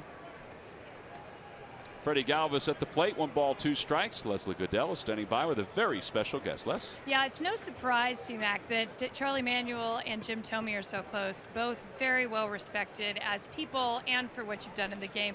But you talked earlier in your speech, in your induction speech for Jim, about how he changed the way people looked at the Phillies. What did you mean by that? I meant that at that time we were building a new ballpark, and it was supposed to be ready by a certain date. And that winter, when I felt like when Dave Montgomery and Ed Wade got Jimmy as a free agent away from Cleveland, I felt like when you noticed how the town, when he first came here and they interviewed him, and he was walking around and he had a labor, what you call it, a steel hat on, and he was walking around and everybody was talking to him. And I think the media at that time, you know, like they as Philadelphia was hungry for some excitement in a baseball, a better team, and things like that. And I felt like that was a kind of a turning point, you know, like from there on out, you know, like actually for the next couple of years, we didn't win a playoff or go to the World Series or nothing, but at the same time, we gradually set the stage for us to, you know, like to go into a stretch where we had some success and we won 5 titles. You guys have been friends for so long. What is the most important thing you think you have taught him and that he has taught you? I think the biggest thing I ever taught him, actually, Leslie, was self-confidence. I think that he was a young kid when I first saw him, and he definitely, you know, like he was shy and he lacked self-confidence, and I think that I totally restored that in him. And I think the fact that when he was young and how he followed me around and everything, you know, like I think that really, that not only was it good for him, but it was good for me too. And I think that him being he was a student. If I'm a teacher, he was definitely a student, and he was one of the greatest students you could ever have. We know that you stood up from him very early on in his career, really encouraged the Cleveland Indians front office to stand behind him. And he was just in the broadcast booth with Tom and Matt, and he talked about how you stuck with him through a lot of ups and downs in his career, baseball-wise. Why did you stick with him when he did hit some of those low points? What was it about him? I liked the talent that he had. He was big and strong, and we did have to work on, you know, like cutting down his strikeouts. But actually, I didn't talk to him about that. I talked to him more about being selective and getting good balls to hit. And I think, although he did in his career, he struck out quite a bit. But if you look, he led baseball in walks, and that definitely balanced out. But also too, that kind of saved him. You know, like at times, Jimmy didn't take too many 0-for-4s. He might go 0-for-2 or 0-for-3 or something, but he'd always have a couple walks and things like that. And instead of him going 0-for-20, he'd go 0-for-14. And that matters a lot in baseball. But also, too, the confidence part is, you know, like he was very prepared, always prepared, and he was dedicated, and he always wanted to be the best hitter in baseball. After all these years, what are you most proud of him, and either in baseball or out? I'm most proud of it is because, you know, like what he's grown to be and who he is. And like I said before, he is the most honest guy I ever met. And, like he is the kind of guy that you want to marry your daughter. Spoken like a true father, not an uncle. All right, T-Mac, let's go back to you guys in the booth. All right, Leslie, thank you very much. And by the way, Charlie Manuel got maybe not the loudest round of applause, but it was close when he was introduced today, which was great to see. The city of Philadelphia embracing the man who led them to their last world championship. 3 balls and no strikes to Peter Borges. You know, he was talking about with Jim Thome striking out. Yeah, he struck out over 2,500 times in his career, but the man also walked over 1,700 times in his career. That's why that gave him an on-base percentage. What was it, about 350? His on-base percentage for his career? I mean, 400, I should say. 402. 402. That's a hefty on-base percentage. That's just silly. You know, I meant to ask him in 2003 when he hit the 47 home runs, who was second and third behind him. I was wondering if you were going to ask him that, but I didn't get a chance to. Pitches inside to Borges. Galvis was running on the pitch, but it'll be ball 4. Back-to-back walks issued now by John Gray, who might be running out of gas here in the 4th inning. They said the altitude will get the pitchers in Colorado. Well, the 96 at game time might get to them a little bit too. Jake Thompson bats with 1 man down.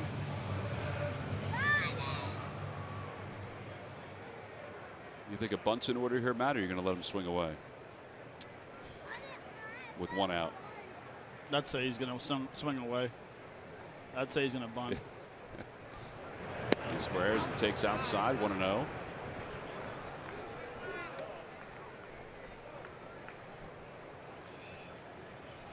I mean, there's a few things you look at right here. People might disagree that you lay a bunt down and you get the 2nd out, but you still have guys in 2nd and 3rd.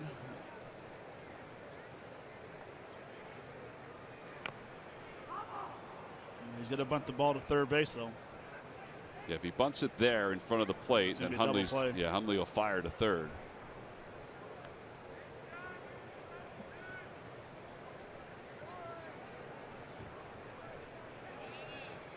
But on the other hand, there's a guy in scoring position. If you let him swing away, you know, if he strikes out or pops out or whatever, last thing you want to do is hit him the ground ball. But you can see how he's creeping up a home plate. He's getting that barrel in front of home plate. 1 ball and 1 strike. And he bunts in the air, out of play, 1-2.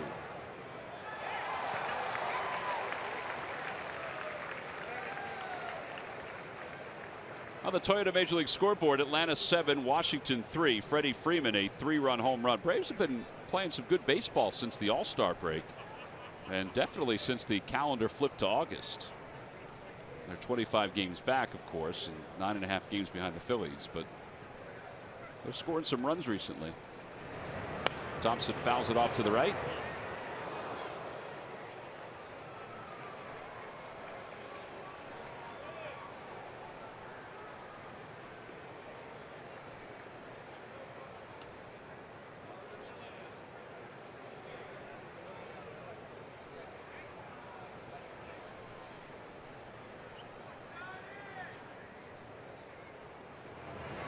Thompson takes a bit high, 2-2.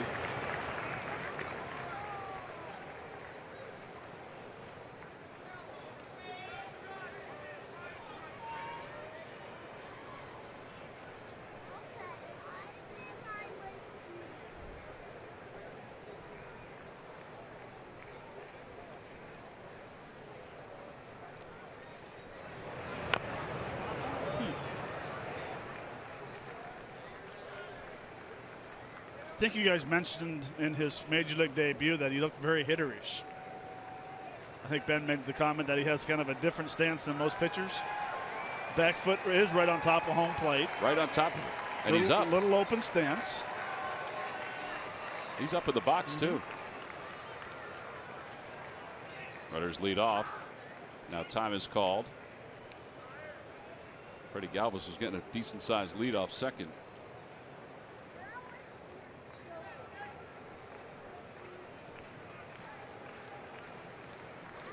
Phillies have already stolen 2 bases tonight against Hundley. Look how far up he is in the box.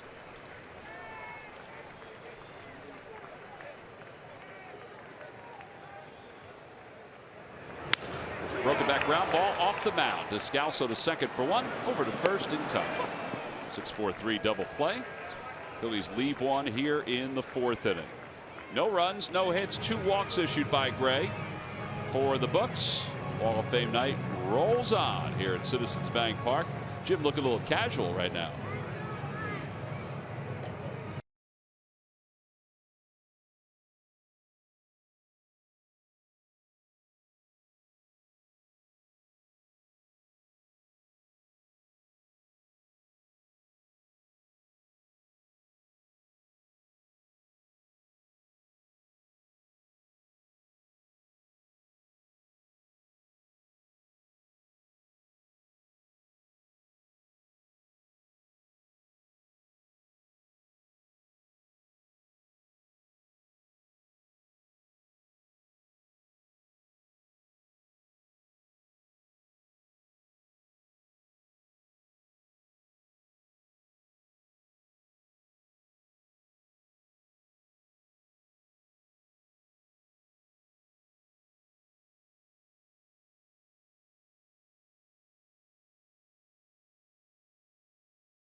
Nissan. Shop ChooseNissan.com. Buy McDonald's. Mix and match any 2 for just $2.50 on McDonald's McPick 2 menu. And buy your local Ford stores.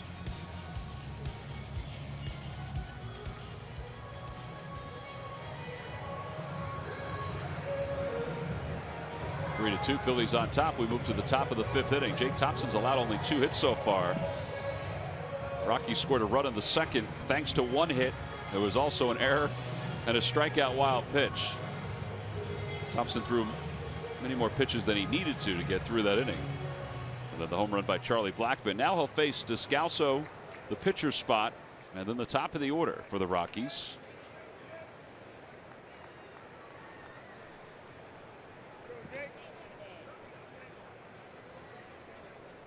Descalso struck out looking his first time up. Takes outside, 1 ball and no strikes.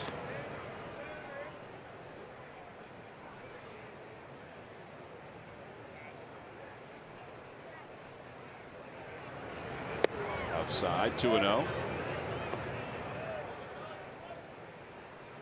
By the way, we appreciate Leslie filling in tonight for Murph. Murph's had a busy week. His oldest daughter went off to college. A freshman at the University of South Carolina, so he went from LA to Columbia, South Carolina, and then his son Matt, who will be a freshman at Gloucester Catholic, was the youngest participant in the Junior Olympics in swimming in Indianapolis this past weekend and did a great job. 3 balls and 1 strike, so Murph will be back tomorrow. Don't make fun of the bags under his eyes. 3 balls, 1 strike to Descalso. Swing and a miss, 3-2.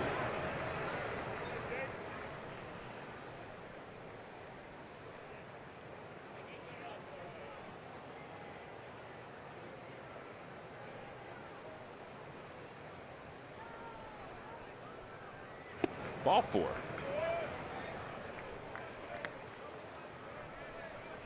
They walk to start the 5th inning.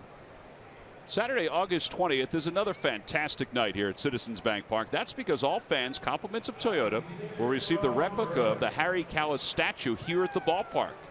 It is free to all fans. Get your tickets now by going to Phillies.com. I love the fact that, and maybe this is selfish, but I love the fact that Jim in his speech acknowledged HK. Yes. because it was only appropriate that a Hall of Famer, Jim Thome, had one of his great milestones, his 400th home run, called by a Hall of Famer. As Gray's sacrifice is tagged out, Descalso goes up to second. 3-out assisted.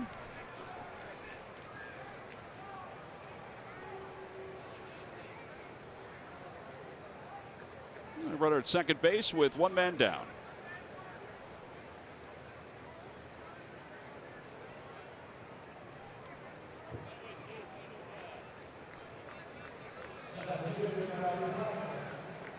Now Blackmon, who homered his last time up.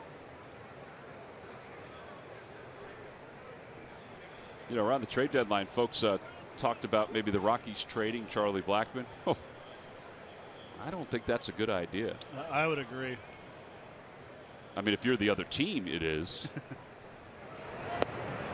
1-0.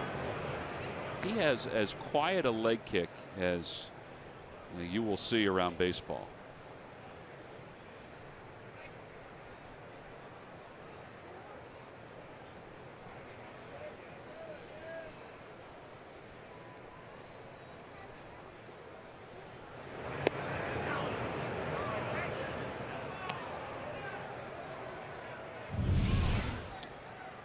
See, it's just up and down. Just not violent at all. Nope. He got it up a little late that time, but that leg kick's great when it works, and when it doesn't work, boys, you get lost. Everything's a rush. Seems like you're starting a motorcycle. Your foot comes down too quick. 3-0 to Blackmon with DJ LeMahieu on deck.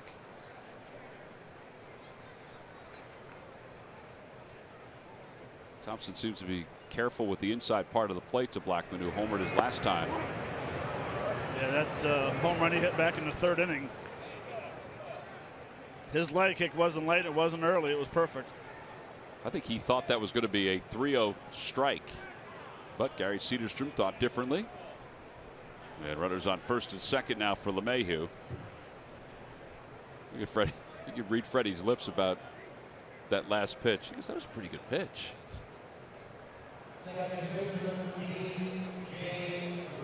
So LeMahieu 0 for 2.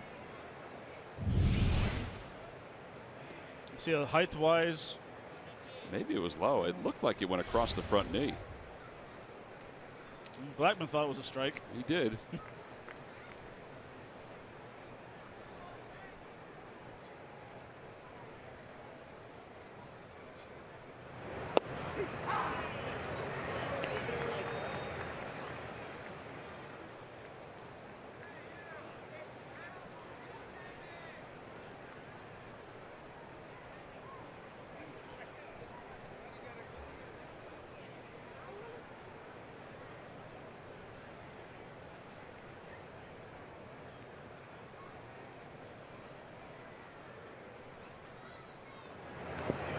Blocked by Cameron Rupp. 1 ball, 1 strike.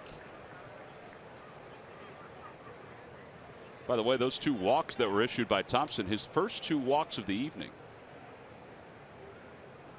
He walked 31.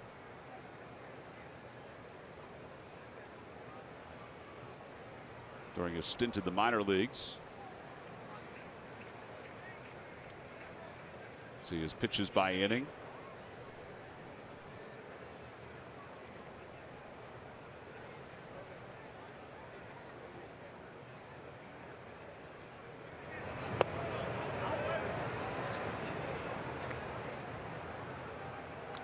Ball's running just a bit away from him. It's running to that same spot against lefties and inside against righties. Yeah. And especially versus LeMahieu, that's where he's trying to pitch him in. And when he's missing, like you said, Tom, he's missing well off the plate.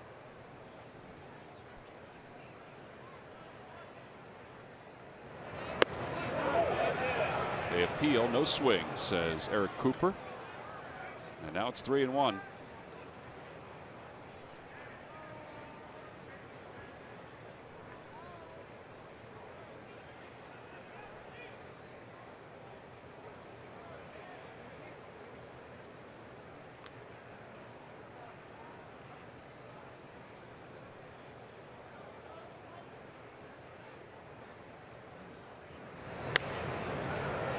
he had to come in, and he did go. He threw a strike, and LeMahieu was ready for it, but he fouls it off to the right.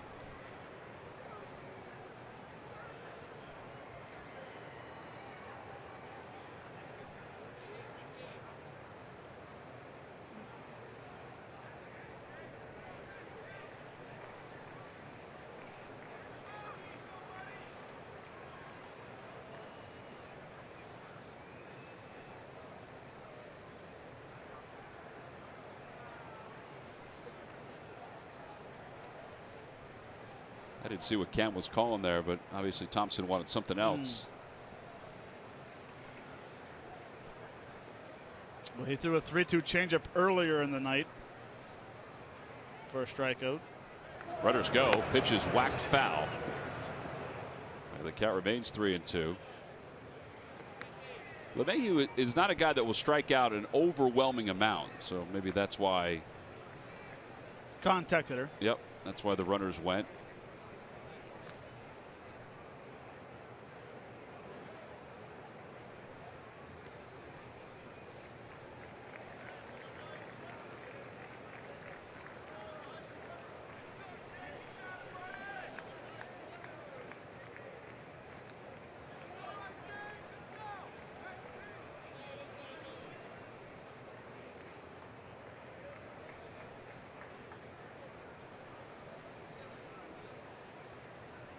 Runners go again. Pitch is inside. Ball 4. 3 walks in the inning for Thompson. Well, that was an awfully close pitch. And now Cameron Rupp's going to go out, give him a little bit of a breather with the bases loaded.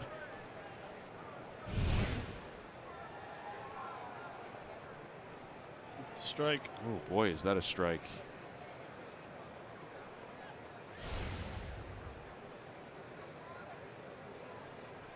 Well, Gary Cederstrom coming out to break up the conversation. On the next Phillies clubhouse, Michael Franco explains why he's excited about the future of the Phils. Plus, now that he's been inducted onto the Wall of Fame, we'll take a look back at Jim Thome's Phillies career. Watch Phillies clubhouse tomorrow at 3:30 right here on CSN. Bob McClure is now going to come out after the players went out. McClure's going to go out and talk to Jake Thompson. This is to get Severino Gonzalez up in the bullpen and give him some time to loosen up. He just started warming up. Yeah, he's still on the foot of the mound. So McClure getting some time, and now Gary Cederstrom's going out. The batter is Nolan Arenado. It's a tough hitter with the bases loaded.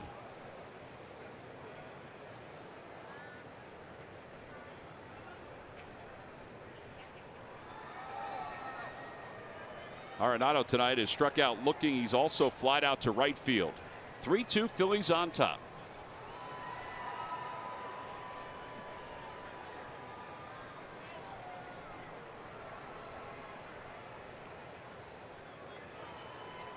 Arenado with consecutive 30 home run seasons. And off the end of the bat foul. That had some good bite to it. That first pitch breaking ball.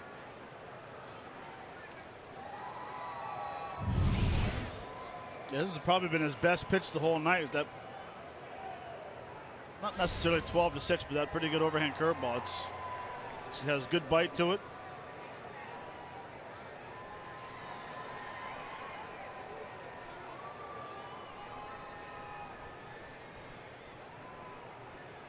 Trying to get a ground ball to turn 2. Swing and a miss. 0-2. That was even a better pitch.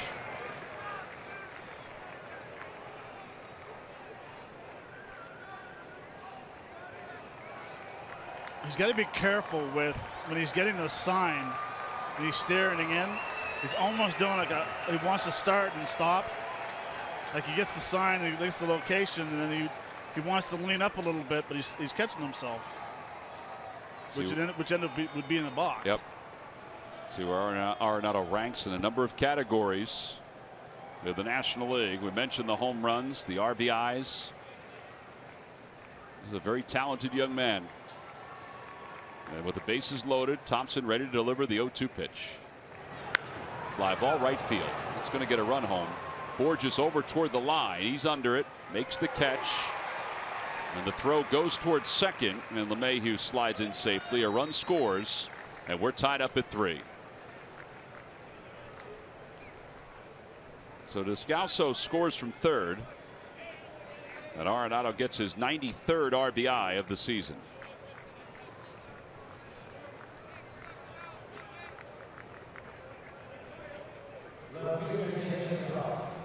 Well, I guess when you walk 3 in 1 inning with 1 man down, you try to manage your way through. If you can leave it with just 1 run, it's not too shabby. Here's Dahl. Dahl's 0 for 2. He has struck out twice in this game. The first time, though, he reached base safely on a wild pitch and then scored the run. 22 pitch 5th inning for Jake Thompson.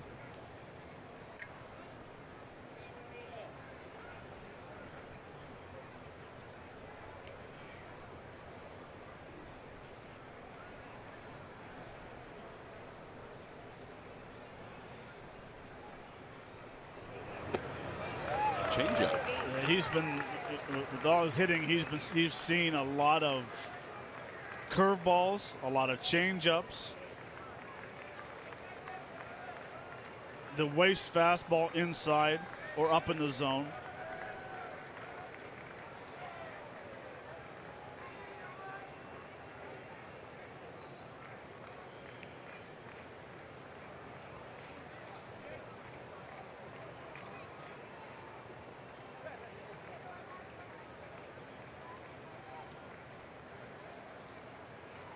Go talk to him. Yeah, 7 different signs. I was going to say they're not on the same. No, they're not even the same planet right now. No.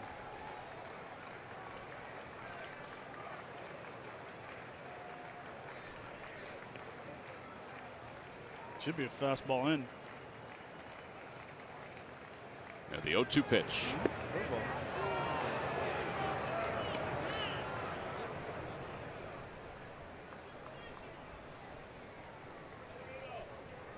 Cameron goes to the signs so quick that it's hard to read. Are they going with outs? So 2 outs means it'd be the second sign, or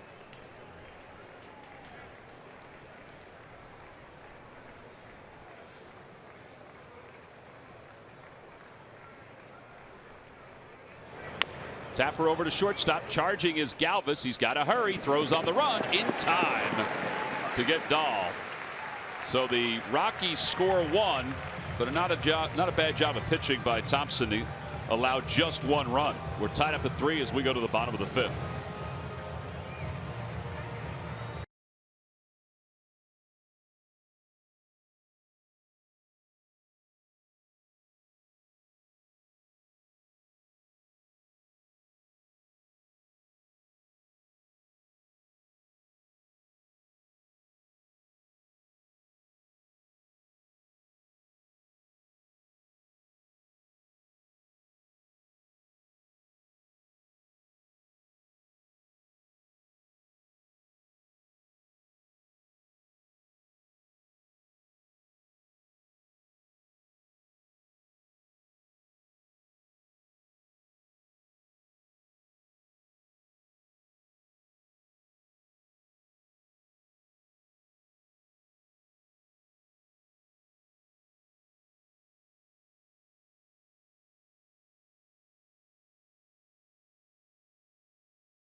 Rely on long-lasting power of Duracell batteries delivered right to your desktop the same day when you order by 11:30. By who?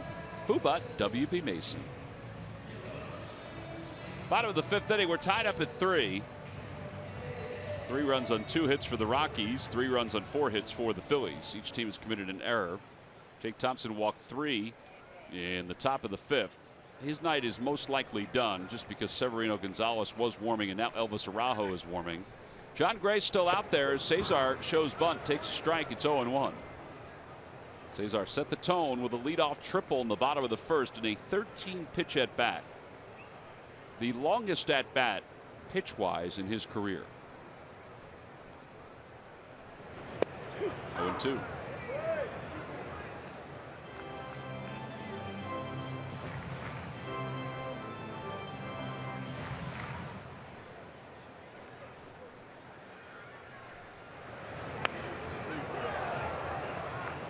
Oh, what a play.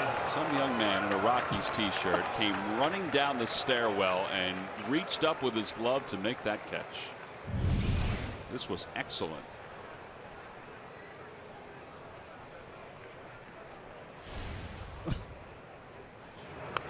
I don't think he needed to call it or anything like that because. Well, the gentleman in the Phillies jersey had his eyes closed and was in shock that someone caught that. Great concentration. Oh, tremendous. No balls and 2 strikes to Hernandez. No. And Cesar fouls that off his foot. Charlie and Jim catching up.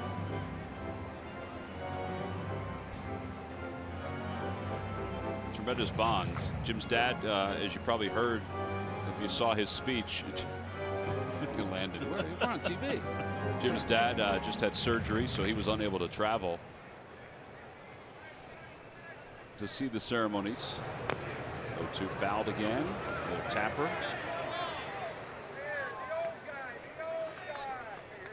I think Cesar's in a little bit of pain.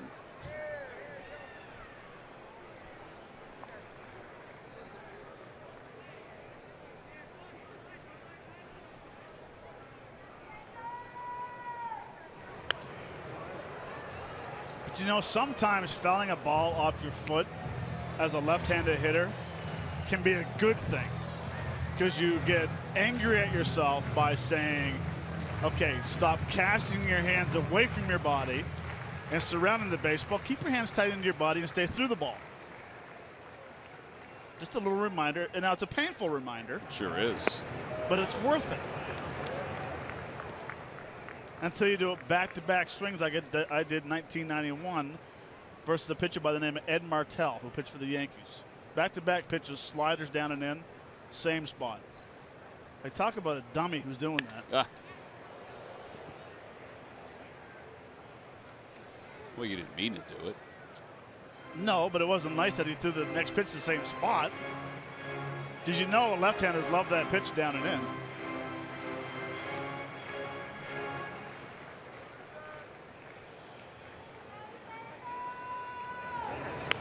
Over to first base, foul ball.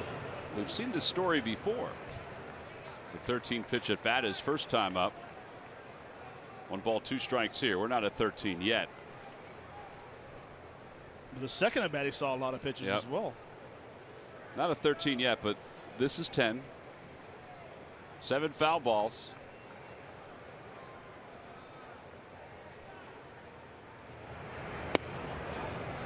And he's taken a lot of close pitches too.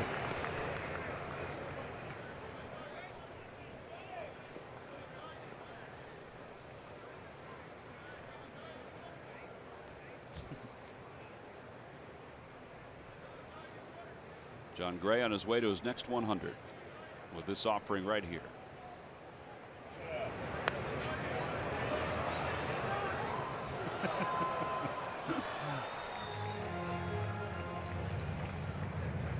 Odubel Herrera is on deck.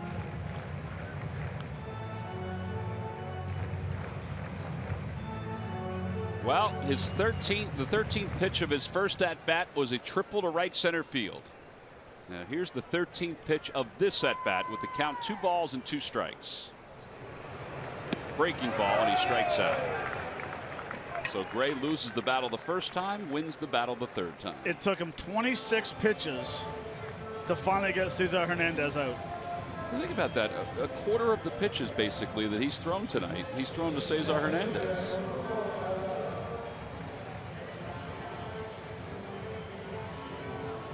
He was just looking into the dugout.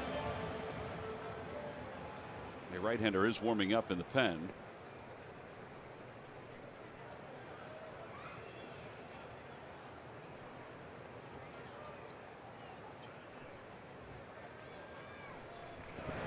Inside, 1 ball and no strikes. Well, 26 and 2 at bats. And then his bat that he walked. It's more than a quarter of the pitches tonight.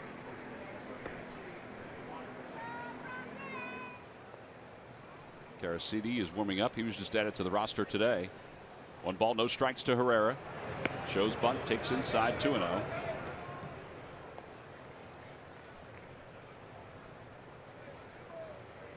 John Gray out of Chandler, Oklahoma, and the University of Oklahoma.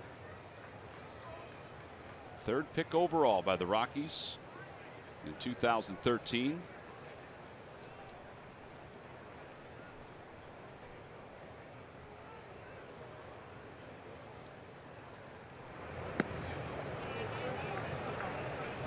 Changeup.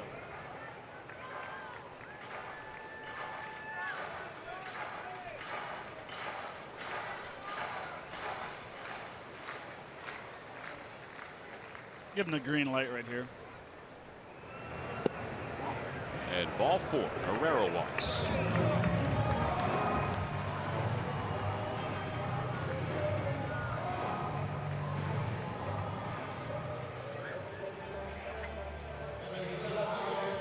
Well, following this 3-game series against the Rockies, the LA Dodgers are coming to town for 3 night games beginning Tuesday evening. On Thursday, it's a post-game concert with country music star Chase Rice. Don't forget, Chase Utley returns to Citizens Bank Park. Chase Rice will perform the first post-game concert here at the ballpark. Get your tickets now by going to Phillies.com. Steve Foster, the pitching coach, out to the mound.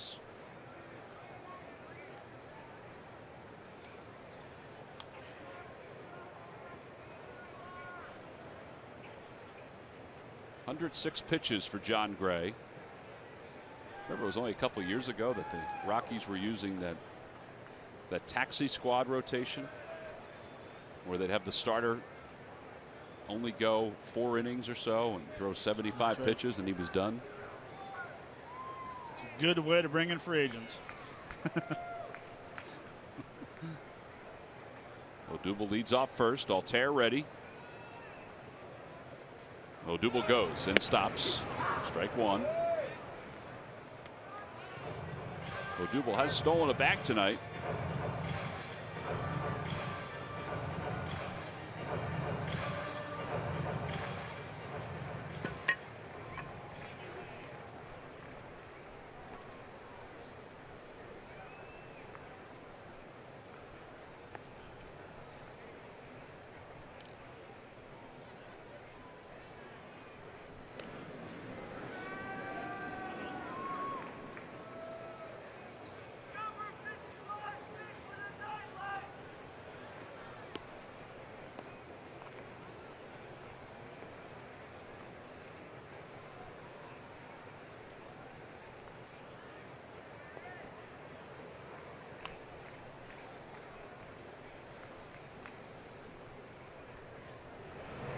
And a line drive base hit into center field. Herrera will stop at second. And the Phils have runners on first and second with 1 out. That was loud. It was. Walt Weiss is talking to Steve Foster right now about what they want to do here.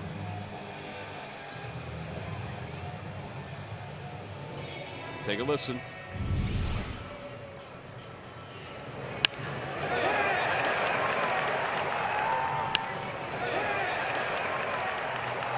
Pretty swing. Altair's a very good low ball hitter, which is interesting because usually guys that are really tall have a harder time hitting the ball that's down in the zone. Well, now Franco. Franco has had a tough time tonight against Gray. He has struck out twice. The slider has been his big issue. He's fouled off a couple fastballs too, but the slider has been the big one. And he hits one back towards second base. LeMahieu's got it. Flips softly to second, and everybody is safe. Descalso wants his staff to look at this.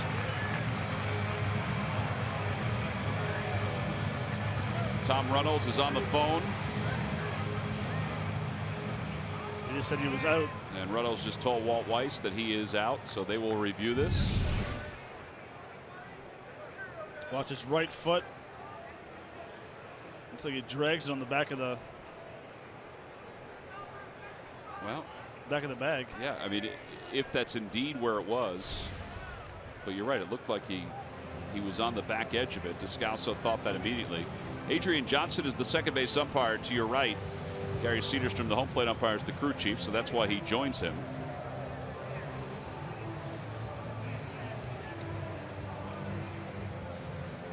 See Adrian peering over his shoulder to look at the Fanavision. Take another look at it.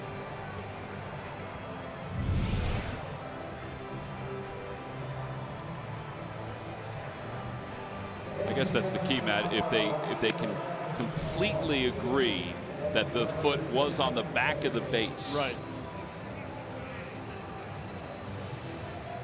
From that angle, it looked like it was, but I don't know if it was definitive or not. And it has to be definitive to overturn it, at least with the angles that they have.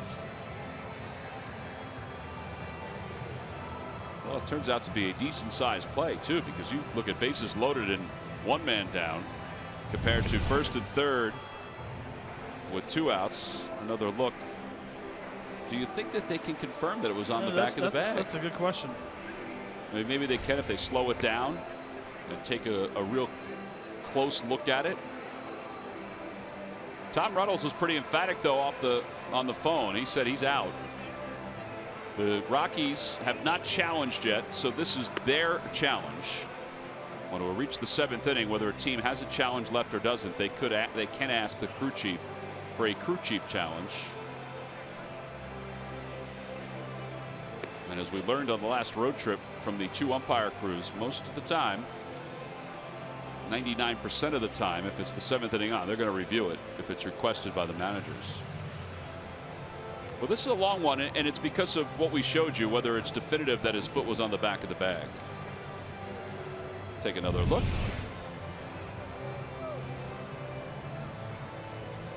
Boy, I don't know, Matt. I don't know. I mean, it's taking me. What's the date today? August 12th? Today's the 12th, yes. I've finally figured out that I will not say he's out or safe, because I think I've been wrong about 80% of the time. Well, here we go. Gary Cederstrom's call. He is safe. Yeah, I don't think there was enough to overturn it, and honestly. I think that was the question was, did his toe drag in the back of that second base? Yeah, I think if they had called him out, it would have remained out. Right. I think it would have been the same thing. I would agree. So call stands.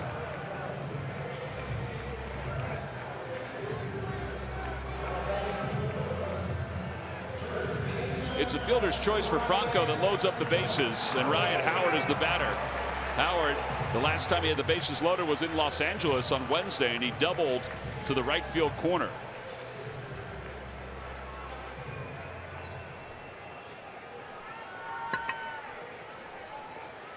See if Ryan can get one in the air. But away, 1 ball and no strikes.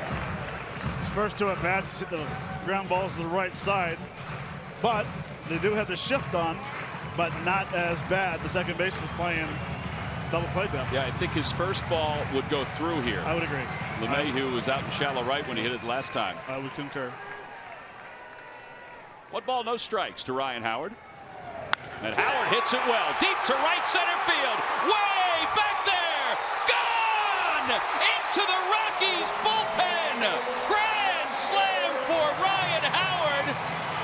Jim Thome can appreciate that sweet swing. Ryan Howard has just given the Phillies a 7-3 lead with his 14th career grand slam.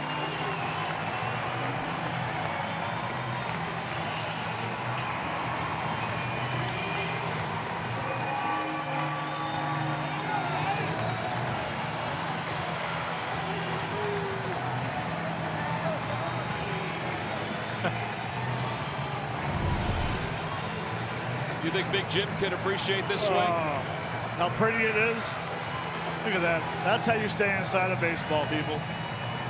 And he knew it right there. Oh, did he ever? When he poses like that, it's going a long, long way. Man, it's crushed. Into the bathroom in the bullpen. Bobby Abreu liked it. Jim Thome loved it. You know, Charlie Manuel liked that sweet swing. He did.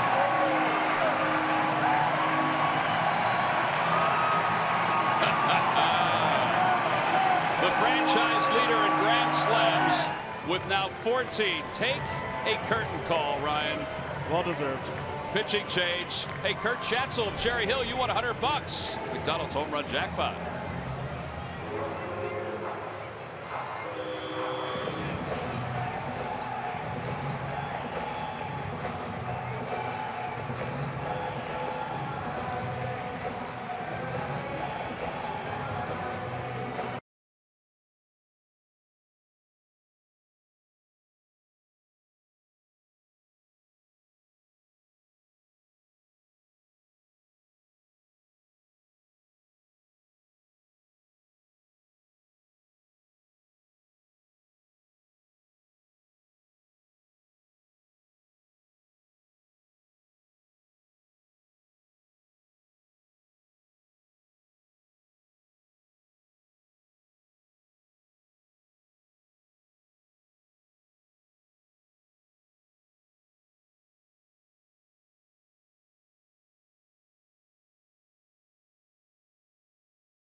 Continues, and he does it in grand style with a grand slam against John Gray. He joins Rocky Colavito now with 374 career home runs. Next up is Carlton Fisk. For Ryan, that's his 17th home run of the year, 39 runs batted in. I mentioned, 13 of his home runs have been solo shots, so he was making up for some lost time right there.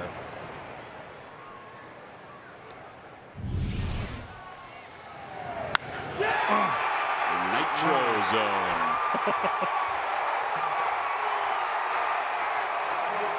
I don't know if you get more satisfaction of hitting a ball that far or watching the reaction of a pitcher walk towards you going, man, that ball was crushed.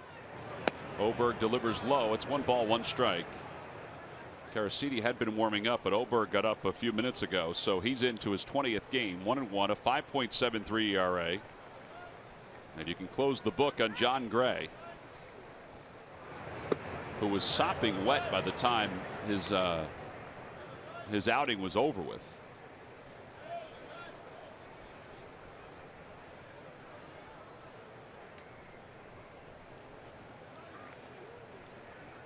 One ball, 2 strikes to Cameron Rupp. And Cameron's down looking, 97 on that heater.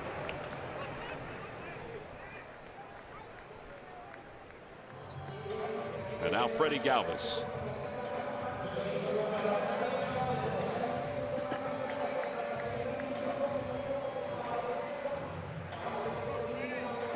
Galvis 0 for 1. Fielder's choice, and a run scored his first time. Walked his last time. Ryan Howard's home run went an estimated 455 feet and 109 miles an hour.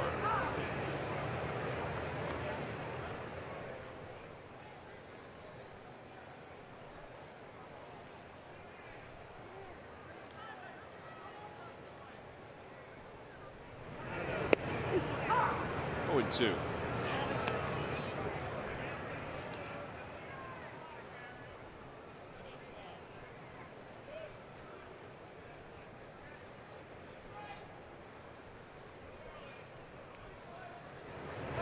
Swing and a miss. So Oberg gets back-to-back strikeouts, although Freddie thought he fouled it. The inning is over, but it did have its share of thunder in it. How about this moment? He golfed it right on out of the ballpark, 455 feet. Ryan Howard with his 14th career grand slam. Phillies on top 7-3.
Having a very productive summer.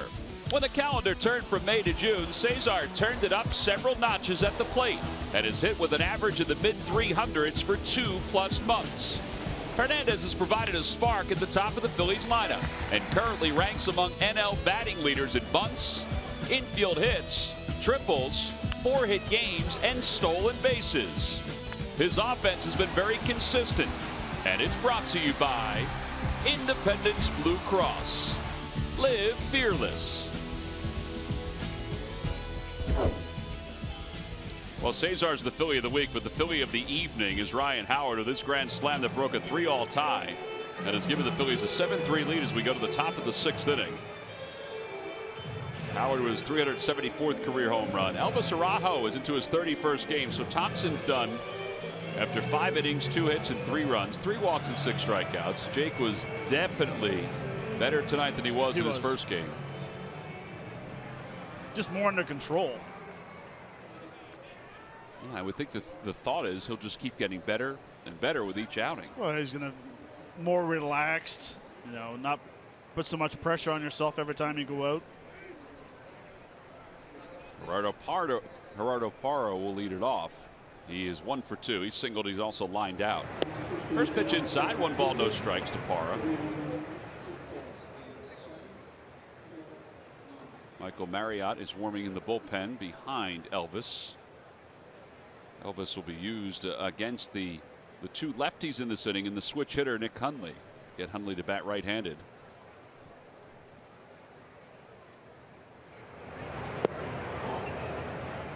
Two balls and no strikes.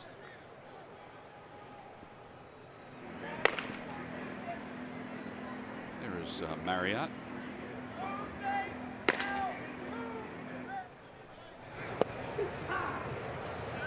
Two and one.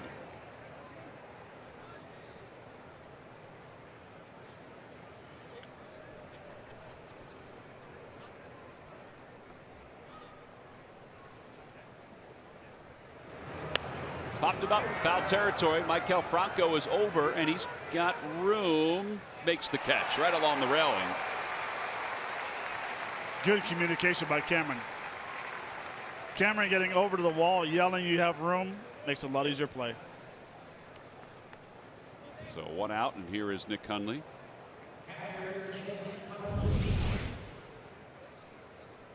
Good concentration. So Hundley is up, 1 out, and Leslie Goodell is with a special guest. Leslie? I am. I'm with Andrea Tomey. And, you know, we were just talking, Tom, about the fact that it was 12 years ago that I did my last interview with you after Jim hit his 400th home run. What do you remember from that night? I remember it was very rainy, and it was a possibility that it was going to rain. So as we were leaving the house, we threw on a baseball hat, and I had a ton of family with us. And it was stressful kind of getting everybody down here, so it kind of distracted us a little bit. But I mean, just it was overwhelming. When he hit it, I just didn't know how it was going to feel. and I guess it felt like I should shake my baby. And so I did. I didn't mean to, but she's fine. But it was like everything went blank. Well, she's more than fine. She did an amazing job tonight singing the national anthem. What was that moment like for you as a mom? It's I couldn't breathe. It just feels like you're just living and dying with each note, and just wanting her to do so well so that it just builds her confidence. It's the second time she's ever sung the anthem. So it was very nerve-wracking, but I'm so proud of her. Well, she did a tremendous job. Now, Jim did a great job in his speech as well, and he talked about how from the get-go, you guys were not just he was not the only one comfortable here. The whole family was comfortable here in Philadelphia. What was it about the city of Philadelphia that you guys liked so much? Well, the city is amazing, and we lived up in Bucks County when we lived here, and it's beautiful, and we loved it. But I think this organization really makes you feel like, when I was talking about this with somebody else, makes you feel like a part of the Phillies family. And it's not, we played a lot of teams, and we've played with some good ones, but this one just is a really family-based organization. They make you feel like that the minute you walk in the door, and that carried over into our everyday life. Well, so this is a big day for Jim, as we all know, but it's also a huge day for you. Your book was released today. It's a romance novel called Walland. Can you tell us about it? It is. It's called Walland, which is the name of a town in Tennessee where it's set, a place called Blackberry Farm that we've been many times. And I was just inspired to write. My mom was a writer, and so I thought I'll sit down and try it. And it really gave me purpose again. You know, I've been a mom for so many years that once my kids are in school full time now, it's something fun, and I've enjoyed doing it, so I'm proud. Well, and what I love about it, Tom, is it says Volume 1, so I think there's more coming. Yes, Amazon's new star here. Oh, that's awesome. Well, it's a great night for Jim and his family. It's always great to see them. And that, that was a great explanation that Andrea had about Jim's home run. She's fine, and she is. She sung beautifully tonight. She did. Great job. 2 balls and 1 strike. The batter, Ben Paulson, with the runner at first base. By the way, you saw in the background all the other alums that are roaming around. There are a lot of people here tonight. It's going to be even more this weekend. Joining Matt Stairs down in the field tomorrow. Larry Anderson. And Larry Anderson, 2 balls and 2 strikes. The list of alums that are scheduled to be here this weekend. Is that tomorrow? Tomorrow. Yeah. We'll lead you down. Thank you. All those follow Schmitty. 2 balls and 2 strikes. Little tapper. Foul. Saw some of the alums that are here. Bobby Abreu, of course, as you saw. Pat Burrell, you saw. Larry here all the time. Stairsy's here all the time. Schmitty, Steve Carlton. It was actually kind of funny to watch up on the podium tonight. Larry Christensen, of course. Darren Dalton got a great round of applause. Our good friend Real Cormier is scheduled to be here. Frenchy. Yep, for this weekend. Maybe he and Jim can relive the base brawl that they had as Odubel's under it. Makes the catch. Paulson's retired, which is one of the funnier stories.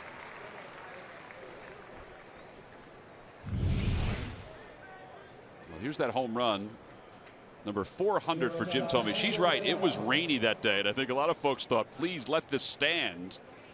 And there's a placard that's out where that home run landed, and there's Andrea jumping up and down. Oh, it's so great. And 13 years later, that young lady is fine and sung a beautiful national anthem. Descalso lines one out to right field softly. And Peter Borges will make the catch. A scoreless 6th inning. Yep, you got to stay hydrated when you got a beautiful voice, as she knows. The Thome family enjoying a night at the ballpark.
DelValHondaDealers.com.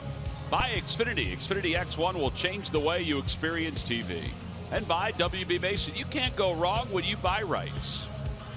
Inside the Phillies dugout where they lead at 7-3 after a scoreless inning by Elvis Araujo. We go to the bottom of the 6th inning. Changes for the Rockies. Christian Adames will be the new shortstop. Moving from shortstop to first is Descalso. And the new pitcher is Matt Caracidi. 6th-round pick in 2012 out of St. John's, making his major league debut. 1.96 ERA this year in the minor leagues. How about 31 saves? Sometimes you see those lofty numbers, you know, like what Rhys Hoskins and Dylan Cousins are doing in Reading. You forget that it's a shorter season. 31 saves at this point. Yeah, very good. That's a lot of saves. It's a lot of winning going on. Must have a pretty good fastball, but his out pitch must be a split finger. You would think with 31 saves, he must have a wipeout pitch. Well, he pitched in Double-A this year and in Triple-A, so he'll face Peter Borges, who has doubled tonight and scored a run and walked.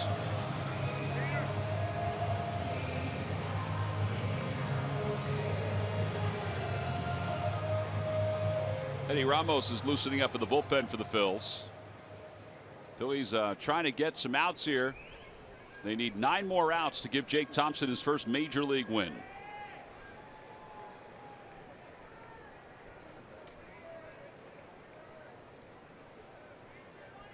Taylor Featherston is in the on-deck circle. 1 ball and no strikes to Borges.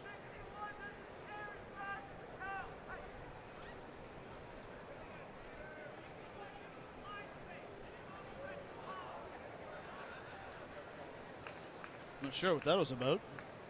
I'm not sure about that either.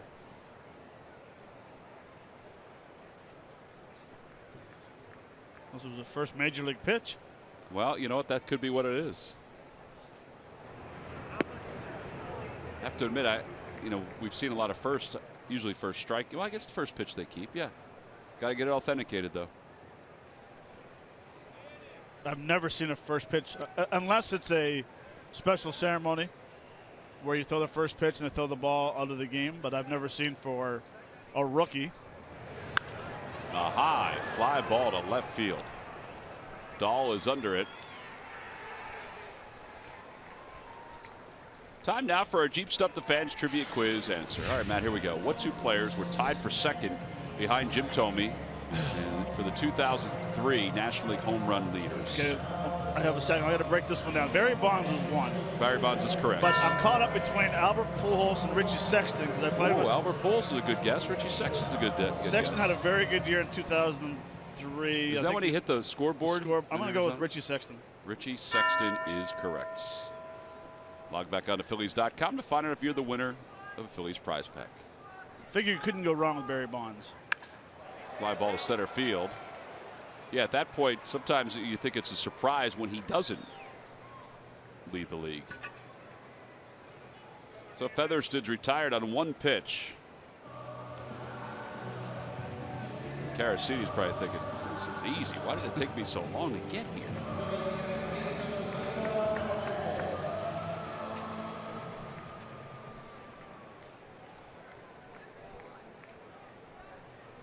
Cesar does have a base hit tonight in 3 plate appearances. He's also walked and struck out.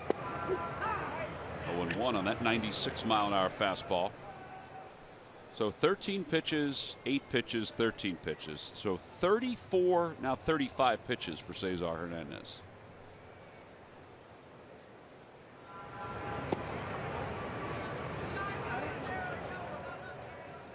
That must have been the split finger right there.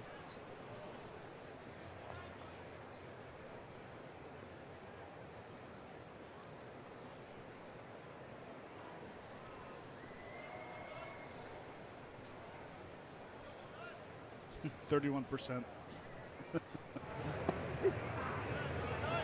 He tired John Gray out all by himself.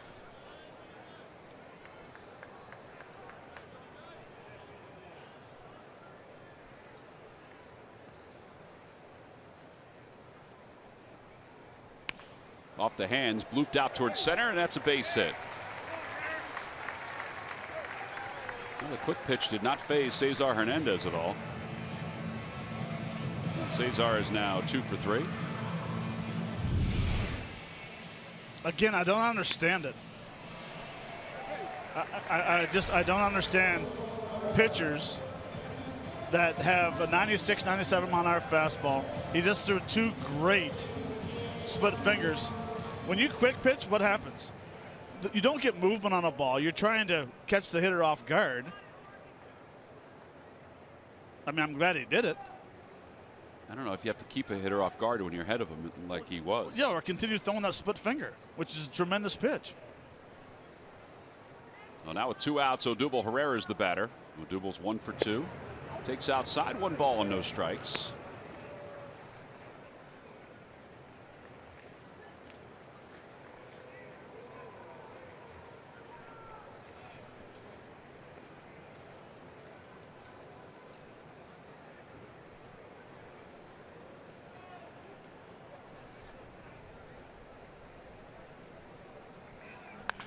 Hit sharply off the glove of Descalso into shallow right field, now foul territory. Hernandez on his way to third, and he'll be held up there. Odubel, did he get his hand back there, or did he hit the leg of Descalso? Doesn't matter. They can't review it anyway. No challenges. This ball's hit very hard. They threw the 5-hole. I thought Odubel was going to go all the way to second base.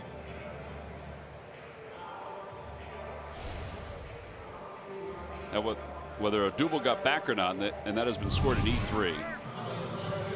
They can't review it anyway. Descalso got his leg in there. He's out. He's out. Well, that's what happens when you use your challenge early.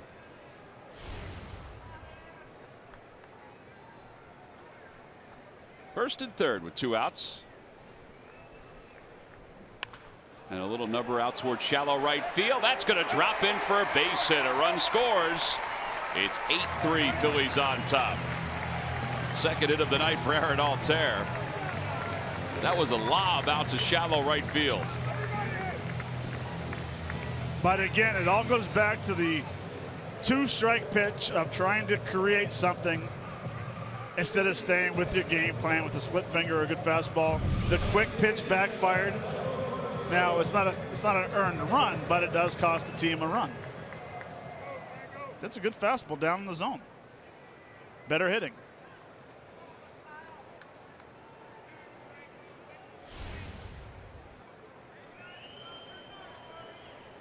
And now Maikel Franco with runners on first and second. Franco's 0 for 3, scored a run his last time. Fastball outside, 1 ball, no strikes.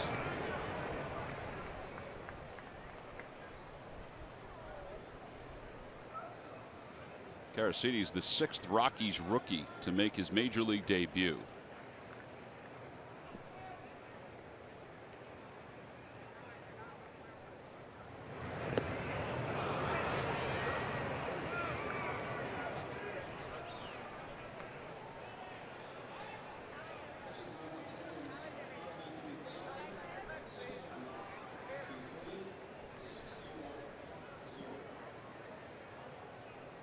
Ryan Howard maybe with a chance for a second grand slam if Franco can get on.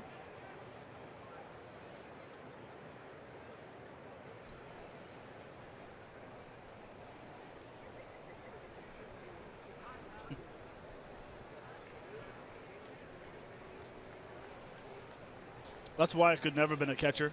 I'd always forget what sign I gave. You go through some signs, I shake you off, I throw down a sign, I'm like, I forget what I put down. It's so great.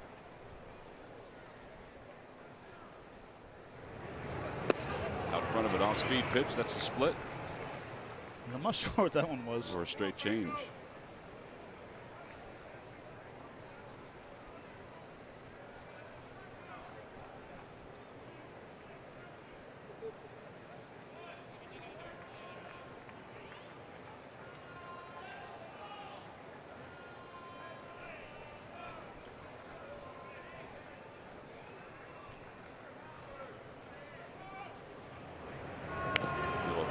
Trickler foul, and it remains 1-2.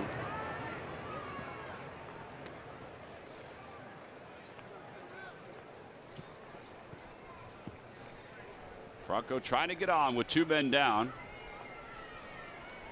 Give Ryan Howard another chance with some runners in scoring position.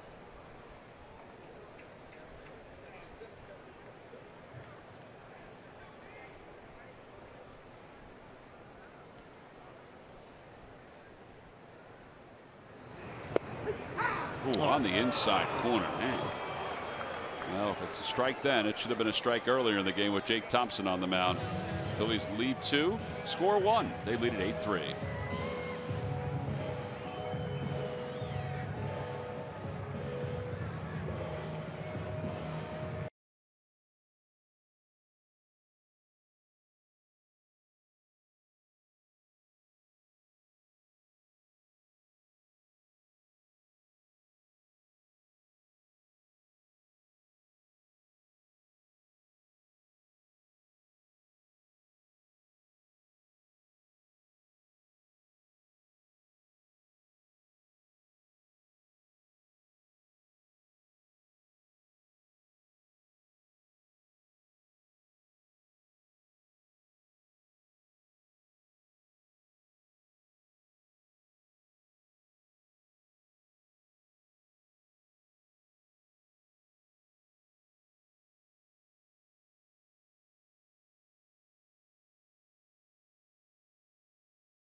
On a night when the Phillies honored Jim Thome, the man who replaced him over first place had one of the biggest hits, a grand slam that broke a 3-all tie.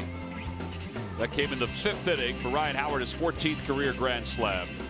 John Gray went 4 to third, allowed 6 hits and 7 runs. Jake Thompson is in line for his first major league victory. 5 innings, 2 hits and 3 earned runs.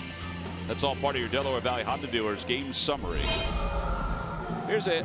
Adebayo Ramos, who will pitch in his 23rd game. Ramos a 3.54 earned run average. Will take over for Elvis Araujo as we go to the 7th inning. Elvis did a nice job. Yeah, 1 inning, 1 hit. Yep.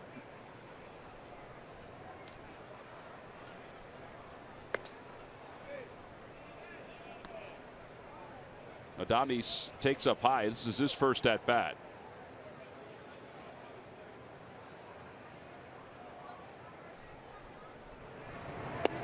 One ball and 1 strike. Boy, that was awfully slow as it came in. 74 miles an hour. It looked even slower than that.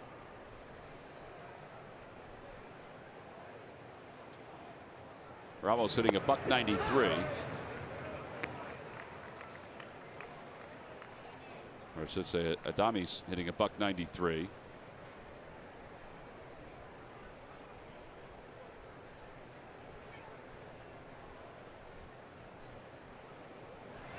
Swing and a miss. Strikeout number 1 for Ramos.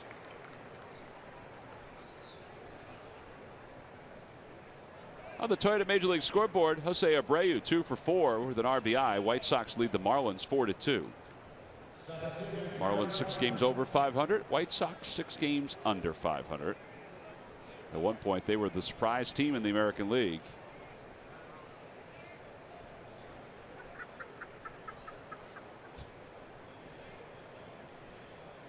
Charlie Blackmon hit a home run earlier tonight.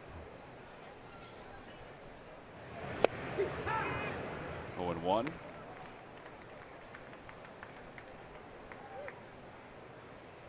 I wonder how Pete's going to use the 8th and 9th innings, if he's going to have Neris pitch the 8th inning with the off day yesterday. And Gomez pitched the 9th inning. It's a 5-run game as we speak. It's not obviously at this point a save situation. But Ramos is usually in there when it's a save situation in the 7th inning to get a hold.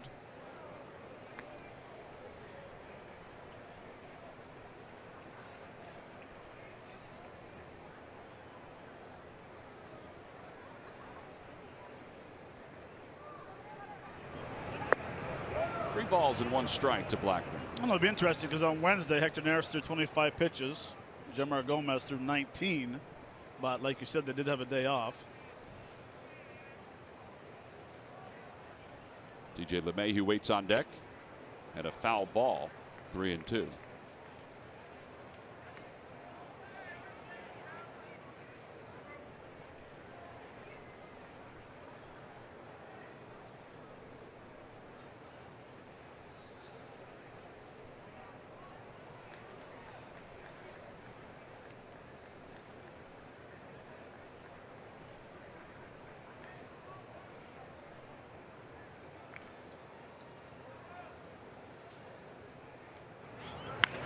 Out to left field. Altair going back, and it is gone. An opposite field home run for Blackman.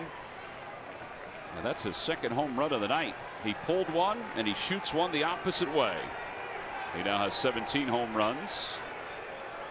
It's an 8-4 ball game. Might be getting closer to our decision about what the bullpen's going to look like in the 8th and 9th innings. 3rd 2-home run game of the season for Blackman. Very good low ball hitter. Home run hit the right field was a fastball down and in. This one was a fastball down and away.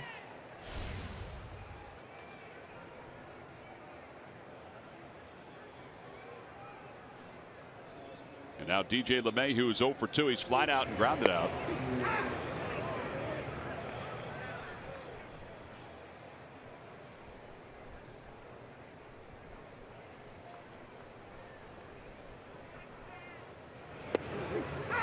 Wow.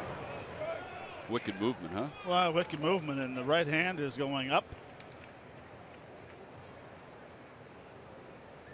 For strike calls a lot.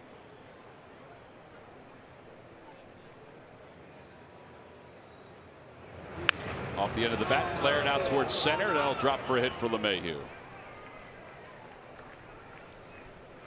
A 1-out single after the solo home run. Tomorrow on Quick Slants, the Birds are back at practice following their first exhibition game. We'll have the latest goings on from camp, plus continue to break down Carson Wentz's first NFL action. Watch Quick Slants tomorrow night at 6 right here on CSN. Sure that those youngsters probably stayed up late last night to watch the Eagles game.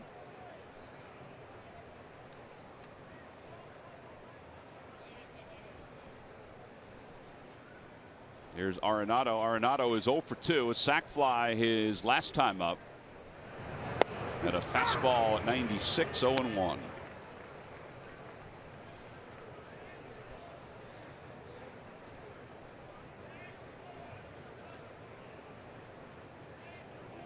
Runner goes from first. Pitch is fouled back, and LeMahieu will have to turn back.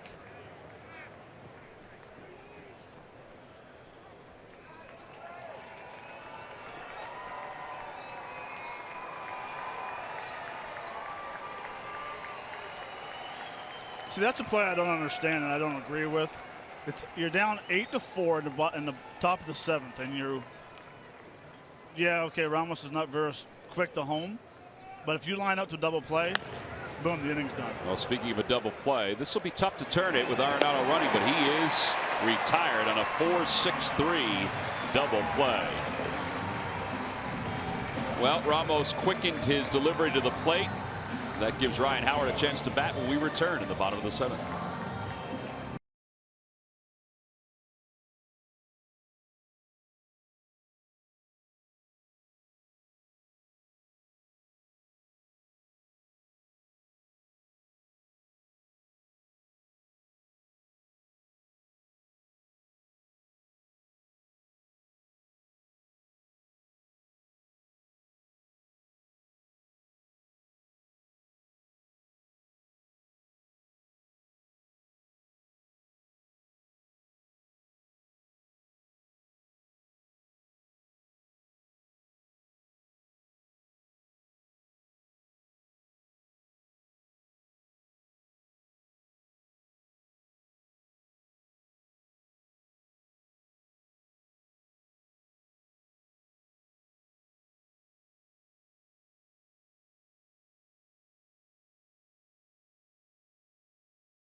after hitting his 14th grand slam in his career, his last time up. Time now for our Hyundai defensive play of the game. Maikel Franco sized this one up, got to the spot. Does a nice job getting over there, but a nice job by Cameron Rupp to yelling in the background, you have room, good concentration. That's the key, finding it quick and catching the ball. Yeah, that youngster liked it. He saw his hands up. That's your Hyundai defensive play of the game, brought to you by local Hyundai dealers. So here's Howard. Howard's grand slam went into the visitors' bullpen and the bathroom. His last time up. Went over 400 feet. 14 career grand slams, second only to Alex Rodriguez, who has 15 career grand slams as among active leaders. And how do you follow that up? Well, you break your bat that you hit the grand slam with, and you get a bloop single to left field.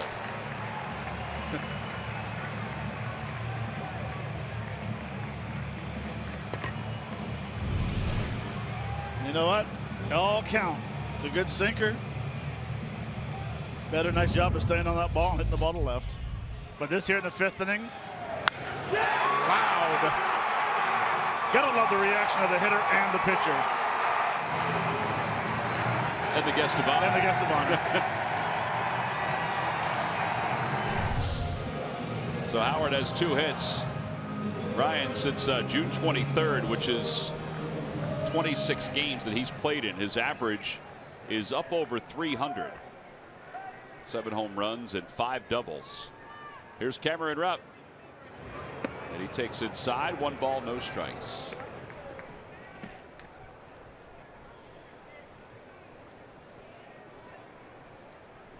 Rupp is 1 for 3. Single and 2 strikeouts.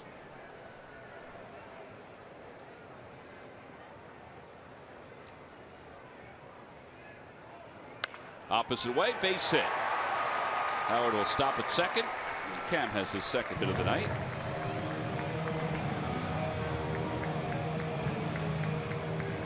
Caracini's probably not used to pitching more than an inning down in the minor leagues as a closer. You know, I watch how Caracini's delivery is, and everything he throws tails back towards right-handers. So I think I mentioned this before about facing guys as a left-hander.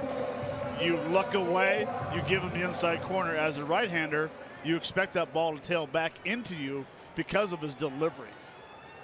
He kind of throws it 3/4, doesn't get on top, and the way his motion goes towards first base has that automatic run with the ball going back away from the lefties and into right-handers.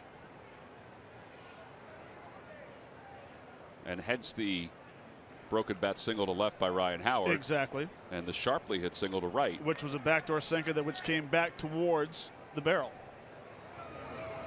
8-4 Phillies on top, nobody out, 2 runners on. Freddie Galvis pops it foul into the seats, out of play. Neris and Marriott. It's the 12th at bat of the night for the Phillies with the runner in scoring position.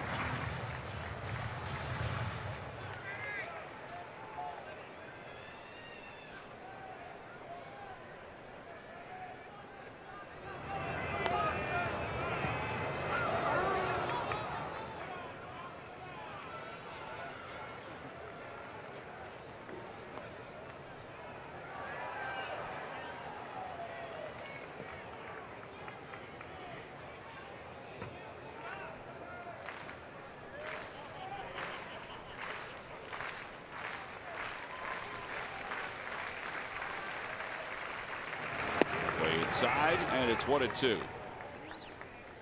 Jordan Lyles is warming up in the bullpen for the Rockies, another right-hander. We showed you the Phillies bullpen with the 2 right-handers warming up.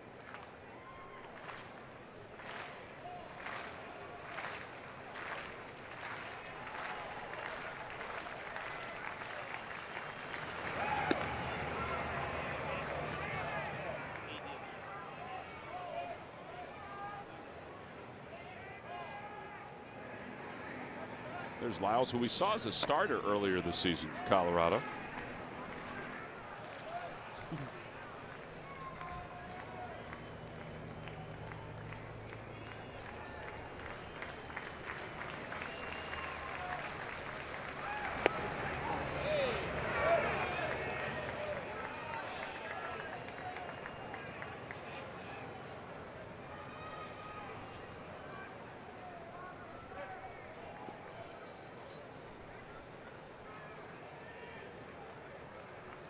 They've pitched Freddie Galvis hard in most of the night with the fastballs. A few off-speed pitches. Outside ball 4. 3-2, whatever. Change-up split.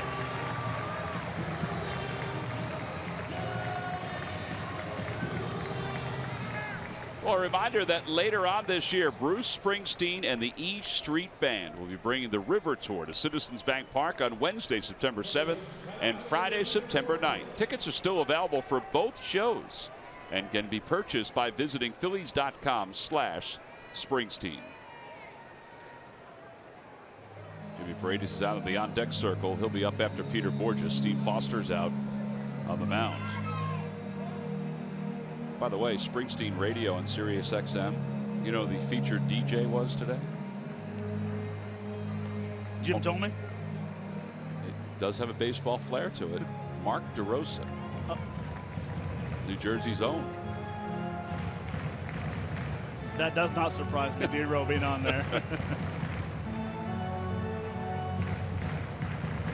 So MLB tweeted that out, and I was waiting for it as I was driving in today. Runners lead off. Borges ready, and he hits it sharply to second. LeMahieu to second for 1. Over to first in time. A run scores. 9-4 Phillies on top, and there are 2 outs here in the 7th inning. Ball had to be hit that hard for Borges to be doubled up. No chance to double him up any other way. So Ryan Howard has scored a couple runs in this ball game.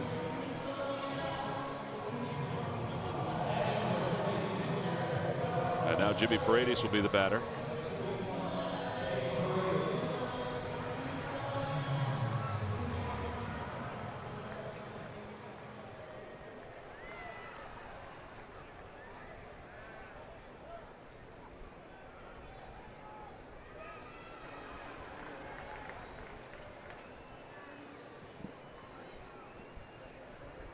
Paredes hitting an even 200.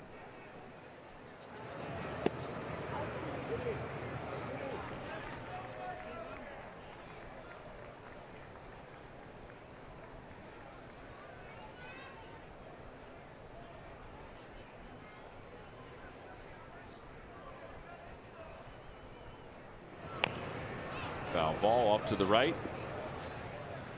And it's 1 ball and 1 strike.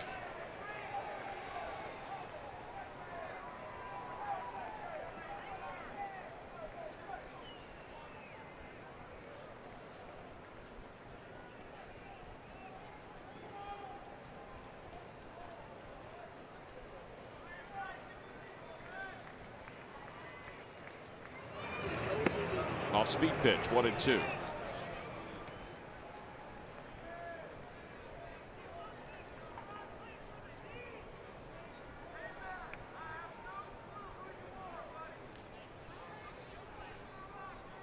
There's Cesar Hernandez waiting on deck.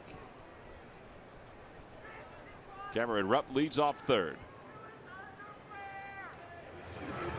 Off the end of the bat, foul.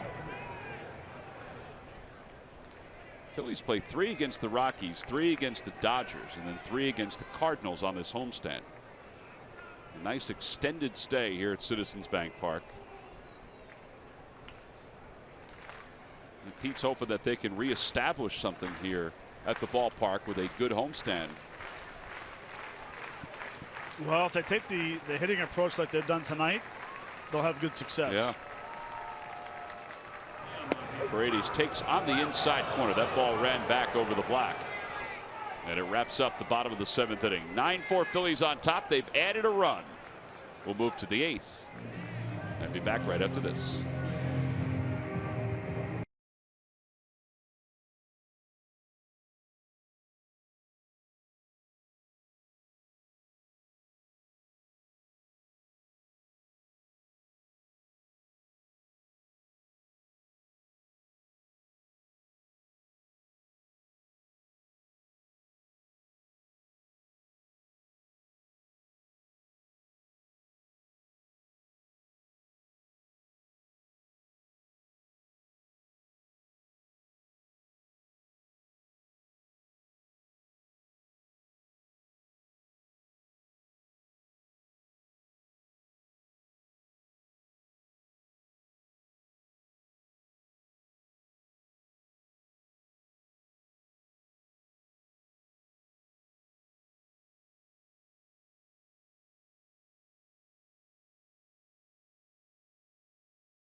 Exact same.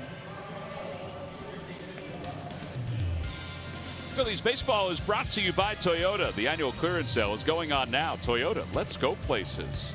By Jefferson, call 800-JEF now or visit jefferson.edu. And by Chevrolet, visit your local dealer at chevydealer.com. Phillies up 9-4 as we go to the top of the 8th inning. Every time the Phillies pitchers retire the opposition 1-2-3, Comcast will make a contribution to Phillies charities. Phillies baseball is brought to you by Xfinity. Xfinity X1 will change the way you experience TV. Hector Neris in a 5-run game.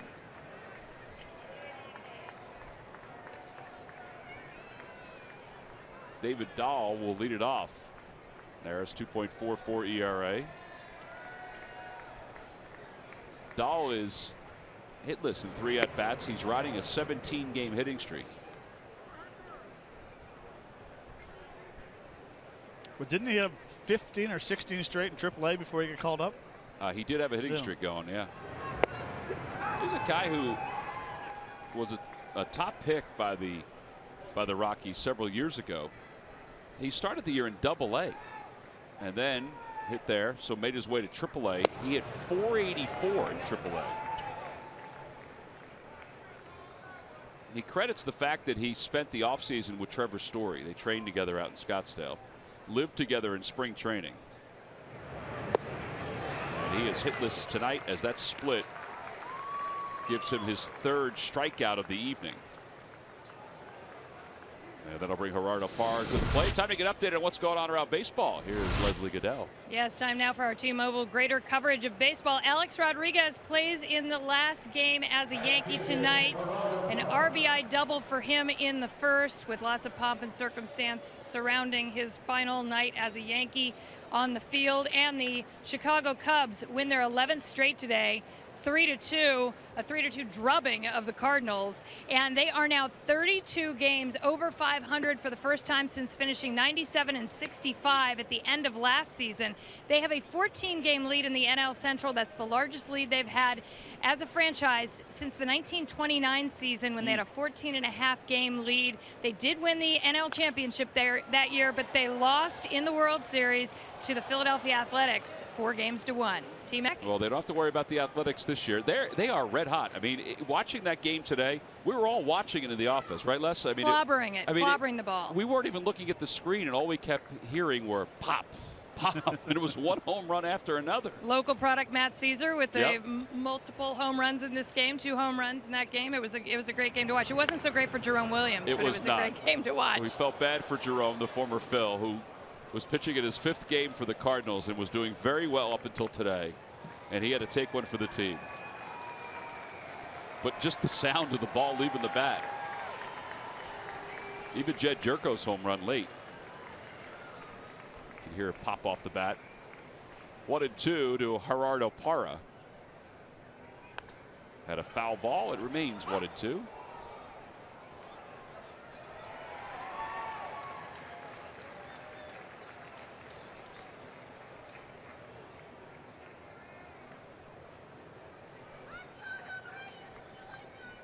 It almost looked like that game that the hitters knew what was coming.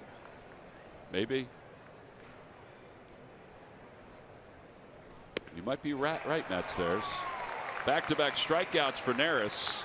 Well, it makes you wonder sometimes when you're, every pitch that comes in, you are either taking a good pass at, or you're not even swinging at it. That's what, with the advantage of all the cameras now and people watching and trying to find out if guys are tipping.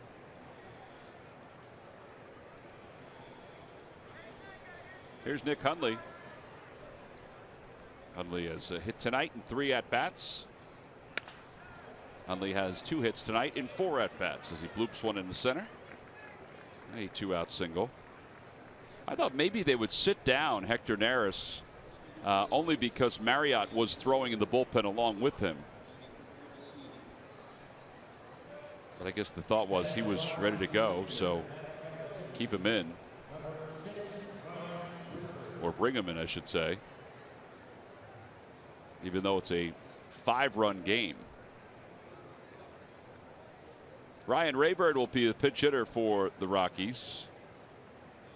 Caracini's night is done. His major league debut is in the books. And Rayburn takes outside.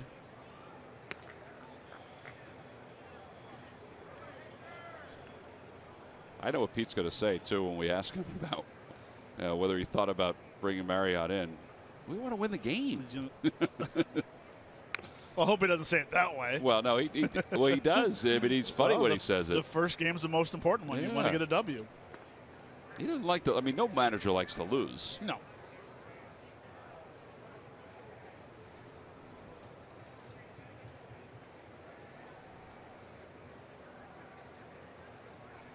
One ball and one strike.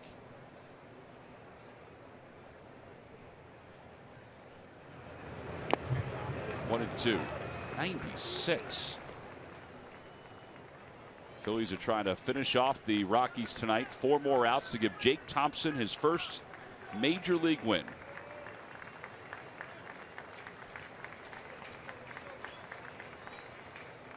Swing and a miss.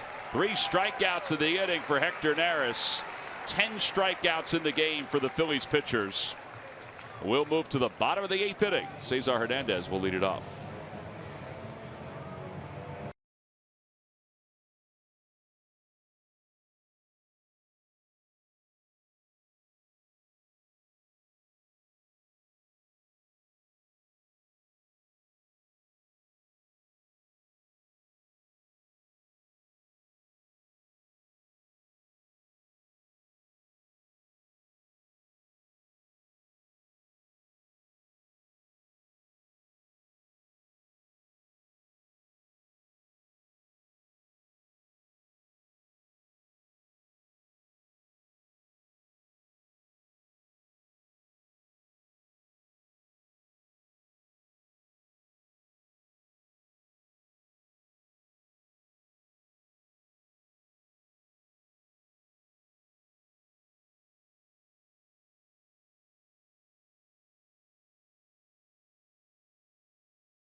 We've received some inquiries about this concert that's coming up after the game on Thursday against the Los Angeles Dodgers. It's Chase Rice, country music star, who will be performing after the game. He is a rising star and songwriter in country music. Now, here's the key. You come to the ball game to watch the Phils wrap up their series against the Dodgers. Your game ticket is your concert ticket for that ball game. Go to Phillies.com/Chase Rice for more information on Country Music Night at Citizens Bank Park. Looking forward to that. Looking forward to the 3-game series against the Dodgers here with Chase Utley returning.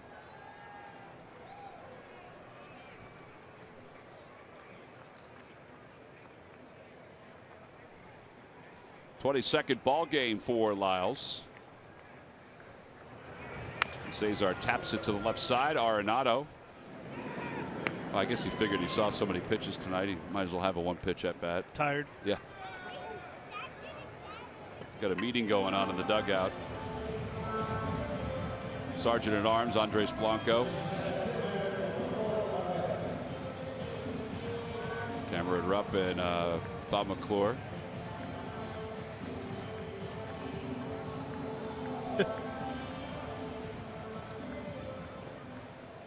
David Hernandez, by the way, is warming up in the bullpen, so it looks like the 9th inning will be his.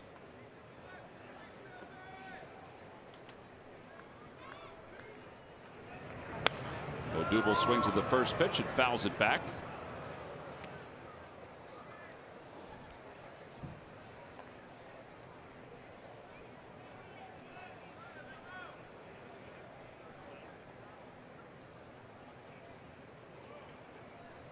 Odubel's been on base a few times tonight.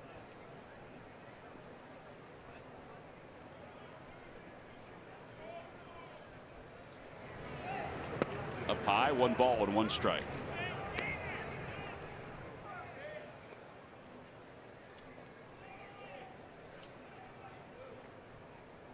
Game 2 coming up tomorrow night, 7 o'clock.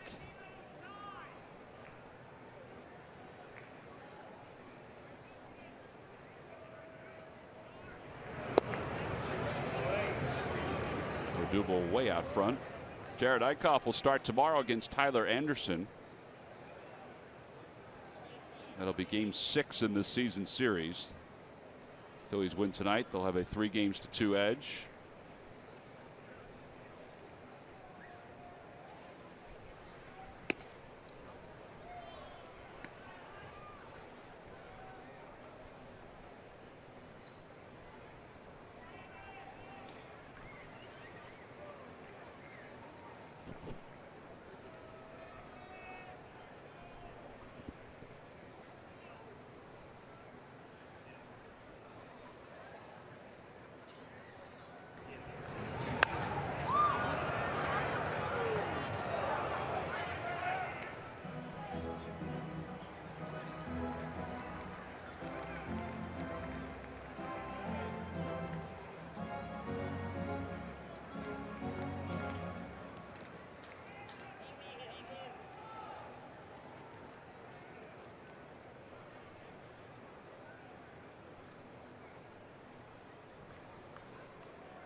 Runs outside, 3-2, 95 on that pitch from Lyles.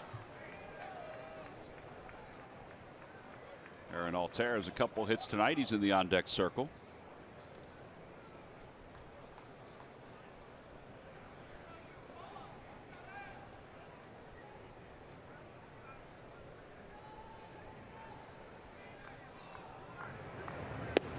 And ball 4. Odubel draws a walk. Second walk he has drawn tonight. I wonder if you could consider that a good sign that maybe he's getting something back a little bit.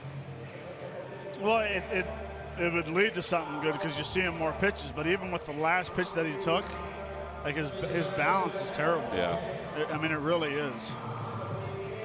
A lot of times when hitters go through that, Matt, it's not a month. It's not 5 weeks. It's not his is 6 weeks now. No, I know, and he's still hitting 284. Yeah. Aaron Altair outside, 1 ball and no strikes. Altair with his 2 hits tonight. And his RBI now has 13 runs batted in.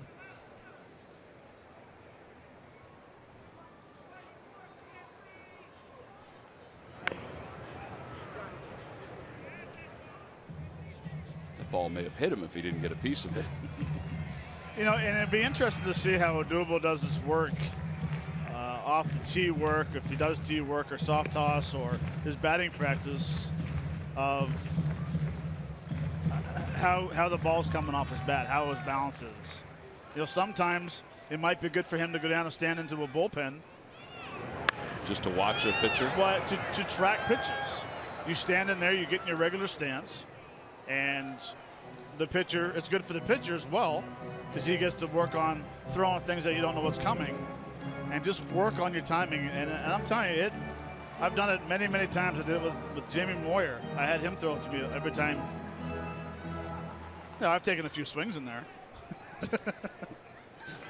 Jamie probably appreciated that. Not versus Jamie. Arenado bobbles, throws in time to get Aaron Altair. Arenado has not had a Arenado night offensively, and even that. So 5-3 on the putout, third to first to get Altair.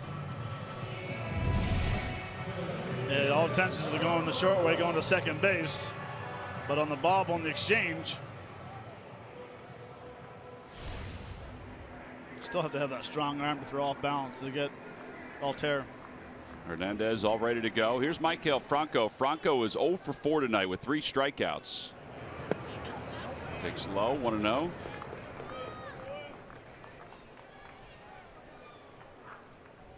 COL with 20 home runs, 66 runs batted in, but his average has dipped under 250 now.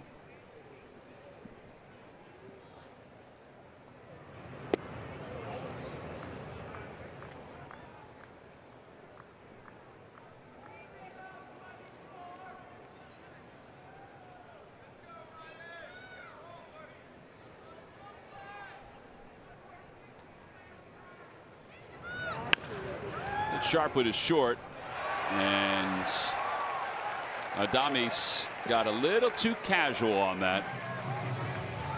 It's going to wind up being the third error of the night for the Rockies. Way too casual on that. So these are the plays here that just drive your infield coach, your management crazy. The rooting ground balls. Just didn't get his glove down far enough.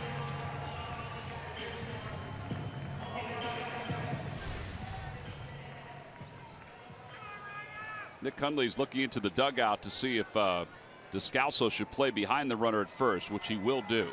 Howard, a grand slam back in the 5th inning. He also singled his last time, so he's 2 for 4.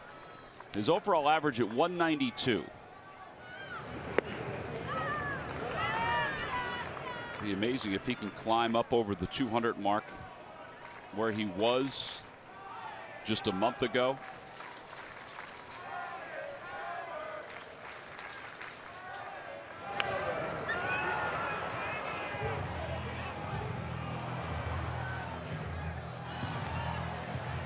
One ball and 1 strike.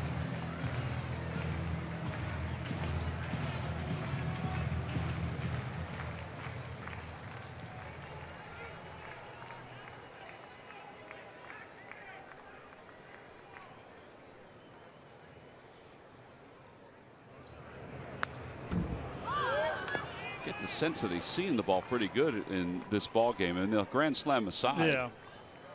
Just even a couple of the swings to see him foul the ball back. He just looks like he's more under control. He's using his lower half ever since the change of the stance of going a little more like you're sitting on a bar stool. Hits that one to the right side, and that's into right center field, a base hit. Another RBI for Howard. It's a 10-4 ball game. It's a 5 RBI night for Ryan Howard.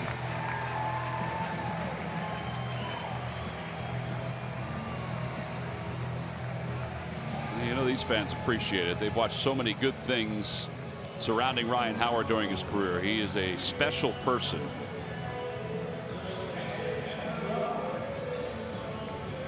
I think everybody in Philadelphia would embrace the opportunity to see him finish what is most likely his last year here in Philadelphia on a very high note in the last month and a half of the season.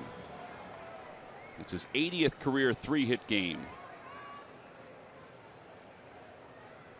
And his 5 RBIs give him 40 now in the year. Cameron Rupp is the batter. And it's 0-1.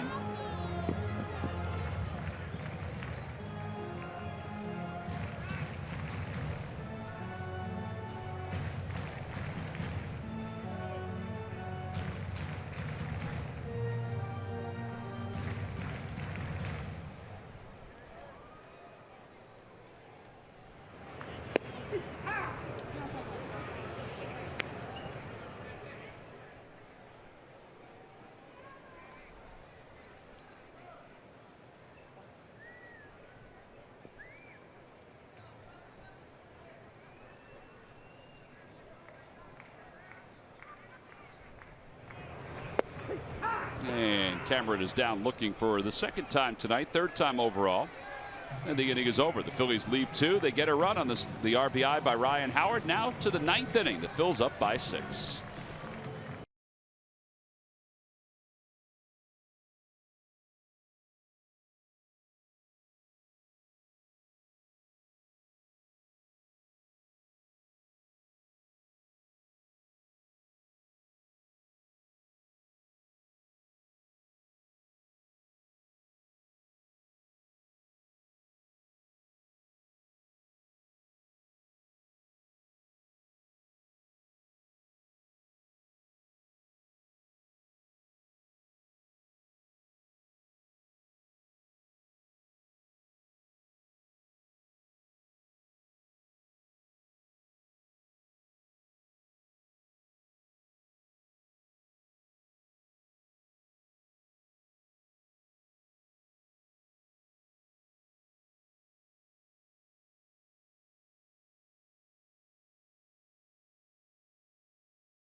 Broncos breaking down Jake Thompson's second Major League start, possibly his first Major League win, only on Cure Auto Insurance presents Phillies postgame live. Also talk about Ryan Howard and what has been a very good night for Ryan. A grand slam, 5 RBIs overall. David Hernandez into his 52nd game. 4.08 ERA. Daniel Descalso will lead it off.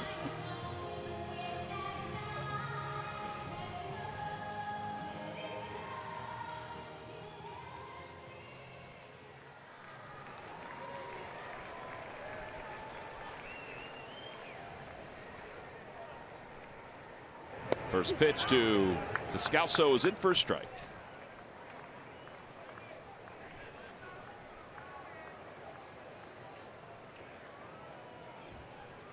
Nice to get a nice quick inning for David Hernandez. That'll help. A one hopper snared by Freddie Galvis. One away.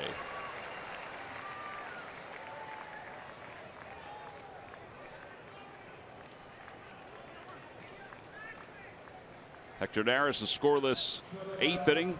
He has 9 straight scoreless innings. Eddie Ramos a scoreless 7th inning. And Elvis Araujo a scoreless 6th. That all backs the pitching of Jake Thompson, the 22-year-old from Heath, Texas, who went 5 innings tonight looking for his first Major League victory.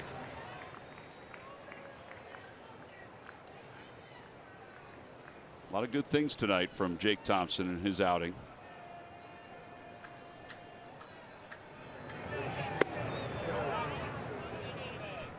Dom East takes outside 1-1. No, you're right. Jake Thompson made some adjustments in his delivery in his last bullpen. Look, it's natural for your first start to be wired. Oh, yeah. I mean, you have to be. It's easier for a hitter to be calm than it is for a pitcher on the mound for his Major League debut. And that is part of that because you're out playing defense before you're hitting, at least, you would think? Well, it depends for if the you're on most the road part. or not. Well, that's true. I started on the road. I was more scared in left field. Swing and a miss. 2 outs.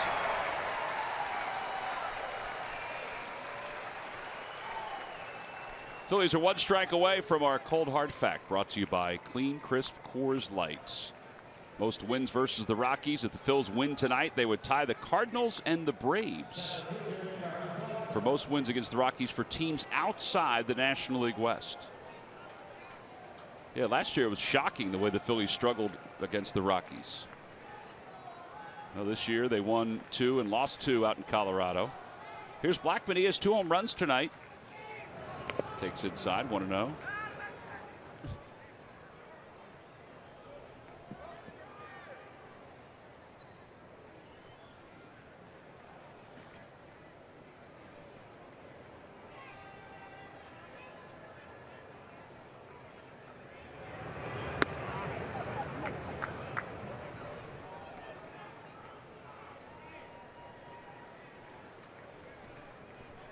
By the way, don't look now, but if the Phillies do hang on and win tonight, the Mets have already lost.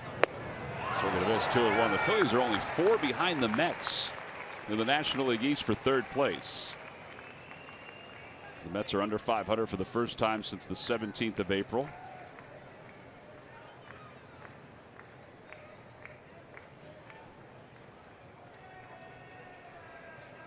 Two-one pitch. In the air to right field. How about a 3-home run game possibly? Blackmon watches this one go. It's gone. A 3-home run game for Charlie Blackmon. His 18th of the year. Who would have saw that coming? I don't know, but thank goodness they're all solo shots. I was just thinking the same thing, Matt. All 3 are solo home runs. Yeah, this is a ball up in the zone. Well, his first career 3-home run game, which is not surprising because it's not something that's easy to accomplish.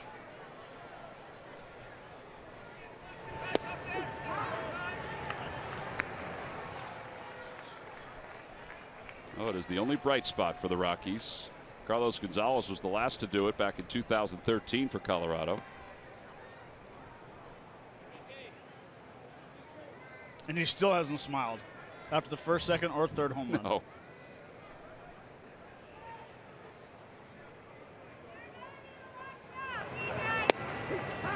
One ball and 2 strikes.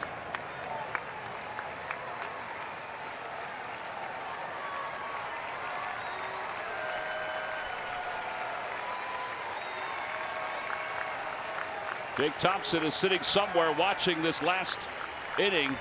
The delivery by Hernandez is upstairs, 2-2. Thompson went 5 innings tonight. He allowed only 2 hits. He walked 3, allowed 3 runs. Can Hernandez get the last out here with the count 2-2 to LeMahieu? A high fly ball to left field. Altair going back toward the wall. He leaps and it's gone. DJ LeMahieu goes back to back with Charlie Blackmon. And it's now a 10-6 ball game.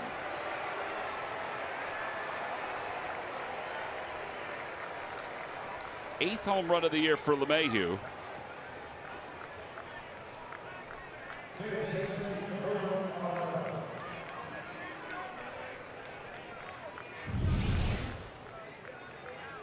That's what you call a hanger. Just didn't have the bite on it. Those are the ones when it comes out of your hand, you hope they get underneath it and pop it out. Well, now Arenado. And he takes inside, 1 ball and no strikes.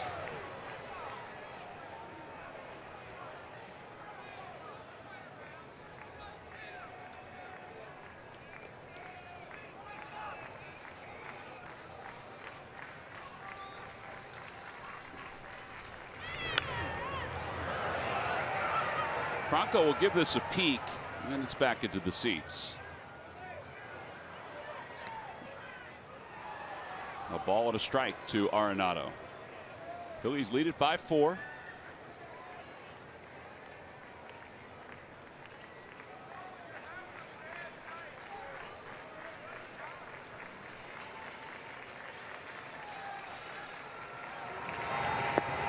One and 2. That pitch has been a problem all night for Arenado. It began with Jake Thompson in the first inning, who got him looking. It's 1 ball and 2 strikes. Phillies try to win the first of this homestand. The pitch from Hernandez off the end of the bat, foul.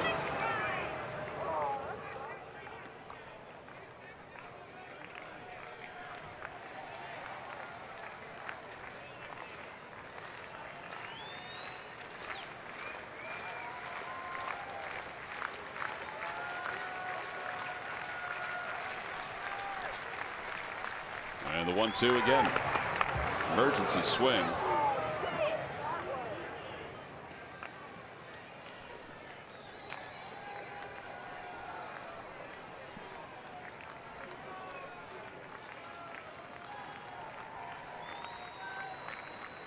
Two runs are in here in the 9th inning, but the Phils still with a good cushion, up by 4.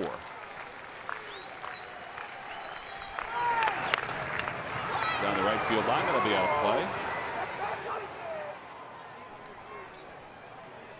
Boy, David still has a good fastball after all these years. It's really been his secondary pitches that have been his problem.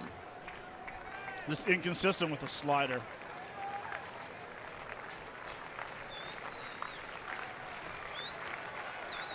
And the pitch.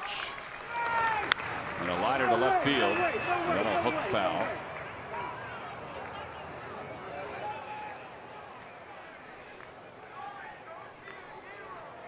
Just getting under that slider just a little too much is what causes it just to come in there and just spin. You know, get those hands on that hand on top of that ball and get it in front of it. But it's just being inconsistent of getting it out there. Over the head of Arenado, who goes stumbling to the ground. That breaking ball got away.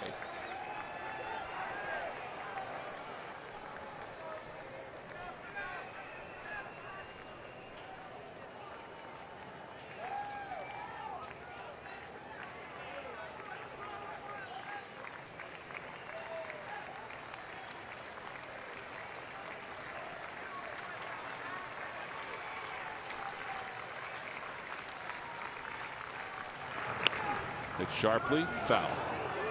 Phillies didn't win their 54th game last year until September 8th.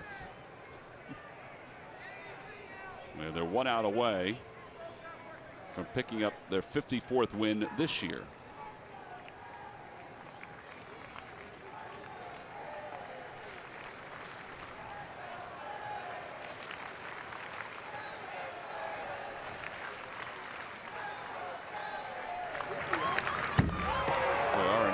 Not making this easy.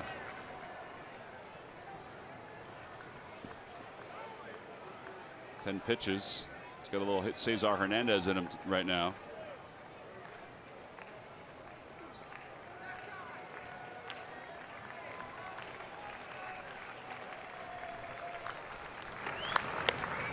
Popped him up. This should do it.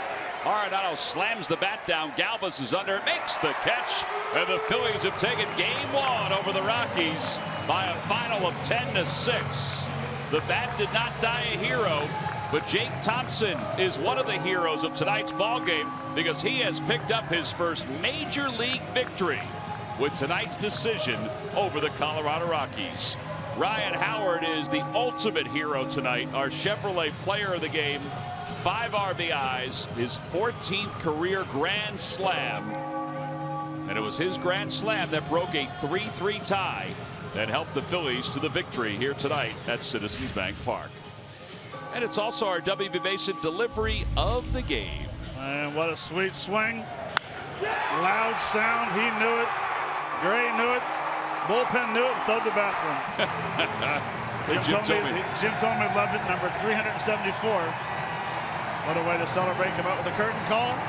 Tremendous home run, and that's your W.B. Mason delivery of the game. Well, nice to see for Ryan Howard to contribute once again. He's been red hot in the RBI category and the home run category in recent weeks, and he's down on the field with Leslie Adele. Leslie? Thanks, T-Mac. The last time you had 5 RBI in a game, it was against the Rockies in May of 2014. How nice was a night like this for you? It was great. I mean, just the whole occasion, kind of the alumni weekend type situation, Tom going into the hall. I mean, I guess it just kind of all came together. You know, he was sitting up there watching, and we caught him after your home run, and he was as happy as anybody can be.